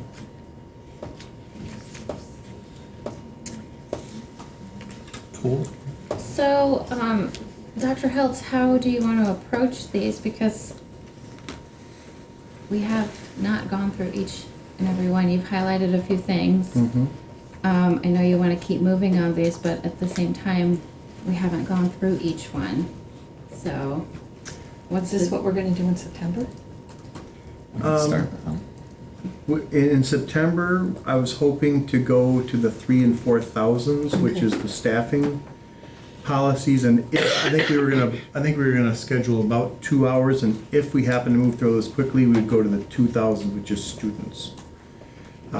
If the board wants to go through these more, we certainly can. I thought most of them were fairly benign, other than the options I gave. I guess it's whatever the board's comfortable It with. just seems more efficient to go through these for us outside and come or send the questions to you guys, kind of the way this one has gone, rather than go word for word, line for line Mhm. in this venue. It just seems redundant. I mean, I'm satisfied with where these are right now, other than the changes you still need to make to the district Yeah. administrator one, but Right. maybe you can include it with the thing in September, and we can tell you if there's any other problems left over. I think we can go right through them maybe we quick. can go through this fast then. I think we So can go I'll through them send you all quickly. my stuff I have on the employee anti-harassment one. Okay, I will tell you, again, a lot of that language I'm hesitant to touch Well, because some of it's- it's just clearing it up, I mean, there's this whole section about what harassment is and that it can be male to female, female to male. I think it should just be regardless of gender. I mean, it still covers exactly what is being said, it just is not so verbose and awkward. Yeah. I can look into it. I'm guessing that's the kind of language that I'm hesitant to change because it came that way for a reason. And I just don't know what the reason is off the top of my head. Well, I mean, and I know. it's some of it, the examples like asking a bra size, it's like, that is just odd. Yep, we could, that's probably something we could. Which one are you looking at, Jane? 1662, employee anti-harassment. I mean, there's one on page 180 that says remarks speculating about a person's sexual activities, sexual history, remarks about one's own sexual activities or sexual history. And I can see where some people would be upset if someone named Dave came in and started talking about their spouse named Paul, and they would say tried to say that was talking about sexual activity, because some people don't get it. But isn't one of the benefits of going here, Keith, is to keep as much of this, unless we're gonna really change the substance of the policy, to keep the language as consistent as possible so we don't have to worry about subsequent updates? Yes. And so we know we're covered by the law. And if we change it substantively, then we take the risk Right. of the legality or the And- challenge. And wordsmithing is not really the intent with revising Agreed. these, right? In some, it's certainly permissible. Again, I just tend to go with the language on those that are heavy on Unless the we're legal gonna side. change and say, we really disagree with the Right. meaning of this policy, we're gonna go here. Yeah. That's when we want to engage in, here's how we want to craft it. Correct. And as you read through a lot of the drafts, you'll see a number of language changes. Right. Where we've taken our own, the board has made some suggestions. We've found some cases where the language in our current policy is far superior to what was there, and it's not tied in statutory language, and so we've made those edits. It just, I'm not some of disagreeing this with you, just Jane. seems odd. Jane, I understand your concern, but just going back to the language there, it says inappropriate boundary invasions may include, but are not limited to. So it doesn't, so the example that you give with the two spouses, that, if that were to be an issue that goes, to a higher level, this just says may, it doesn't say is. And even in these, I liked these boundary invasions. It's an option. I liked them because as I read them, it gives people direction on things they may not be aware of. And these aren't real precise either. You look at an O, being overly quote unquote touchy with students. Boy, I mean, there's some vagueness there. I think it's intentional, but it gives people, it's like, yeah, okay, keep your hands off students. Yeah, well, I think it would be good if we had language about when it's appropriate to touch a student. You should never touch another person without asking them, period. And I think teachers should model that behavior, because some kids can be centered by just a touch on the shoulder and you're reassured, but the question should be first, do you mind if I put my hand on your shoulder? So your recommendation is to add that language where? I don't know where it would go. I don't know if it would belong here or if it belongs in a guideline. It seems like it's more but it part just of seems training. That I don't know that it's in here, but just Yeah. part of. I would just keep this the way it is because it gives some general idea of the areas where you could be getting yourself into trouble. And that's good enough. And we can wordsmith all night long and never get anywhere. You never want to write by committee. It's a really bad idea. And so I think that, I think we're fine. Okay, are there other questions? Because we can always bring additional concerns, but if we at least vote to move it forward to the regular board meeting, we can move it along. So it doesn't mean that, if you identify something between now and the next meeting, you can still address it. Not to Okay. mention, we have the one thing at the end where we're actually gonna approve everything. Right, so there's multiple chances, but I think that it would be in our best interest to move this Did forward. you vote to move forward? Not last time. We're doing it collectively at the end. Oh, okay. Okay, so we don't I'm need wrong. to? We didn't do it last time. Okay. So I think for consistency, Sure. we just keep Thank you, that. Cassie. Okay, so it will be but it will still be on the regular board? Yes, we'll put all the changes that you guys have suggested and we'll bring Okay. that to the regular board meeting. It'll come on, at like last time as an old business. Right. You can get a look at it cleaned out. Okay. Read the zeros and the 1,000. Wonderful. That together. Okay, so we don't need to vote on that, then, just bring your concerns, to the next meeting on that. Okay, so, thank you, that takes us to, the last item, and that is a request for closed session pursuant to state statute. So I am seeking a motion to enter into closed session. So moved. Second. Yeah. Yes, I think so. Martin Miles. Okay, and just so you know, we're gonna be kind of doing roll call a little out of order, so the same person doesn't always go first. So tonight we're starting Beth Martin. Yes. Pat McKee, Yes. Teresa Miles, Yes. Jane Roosh, yes. Lance Trollope, Yes. Lee Webster, Yes. James Boucher, Yes. Jeff Lee, Yes. Tricia Zunker. Yes.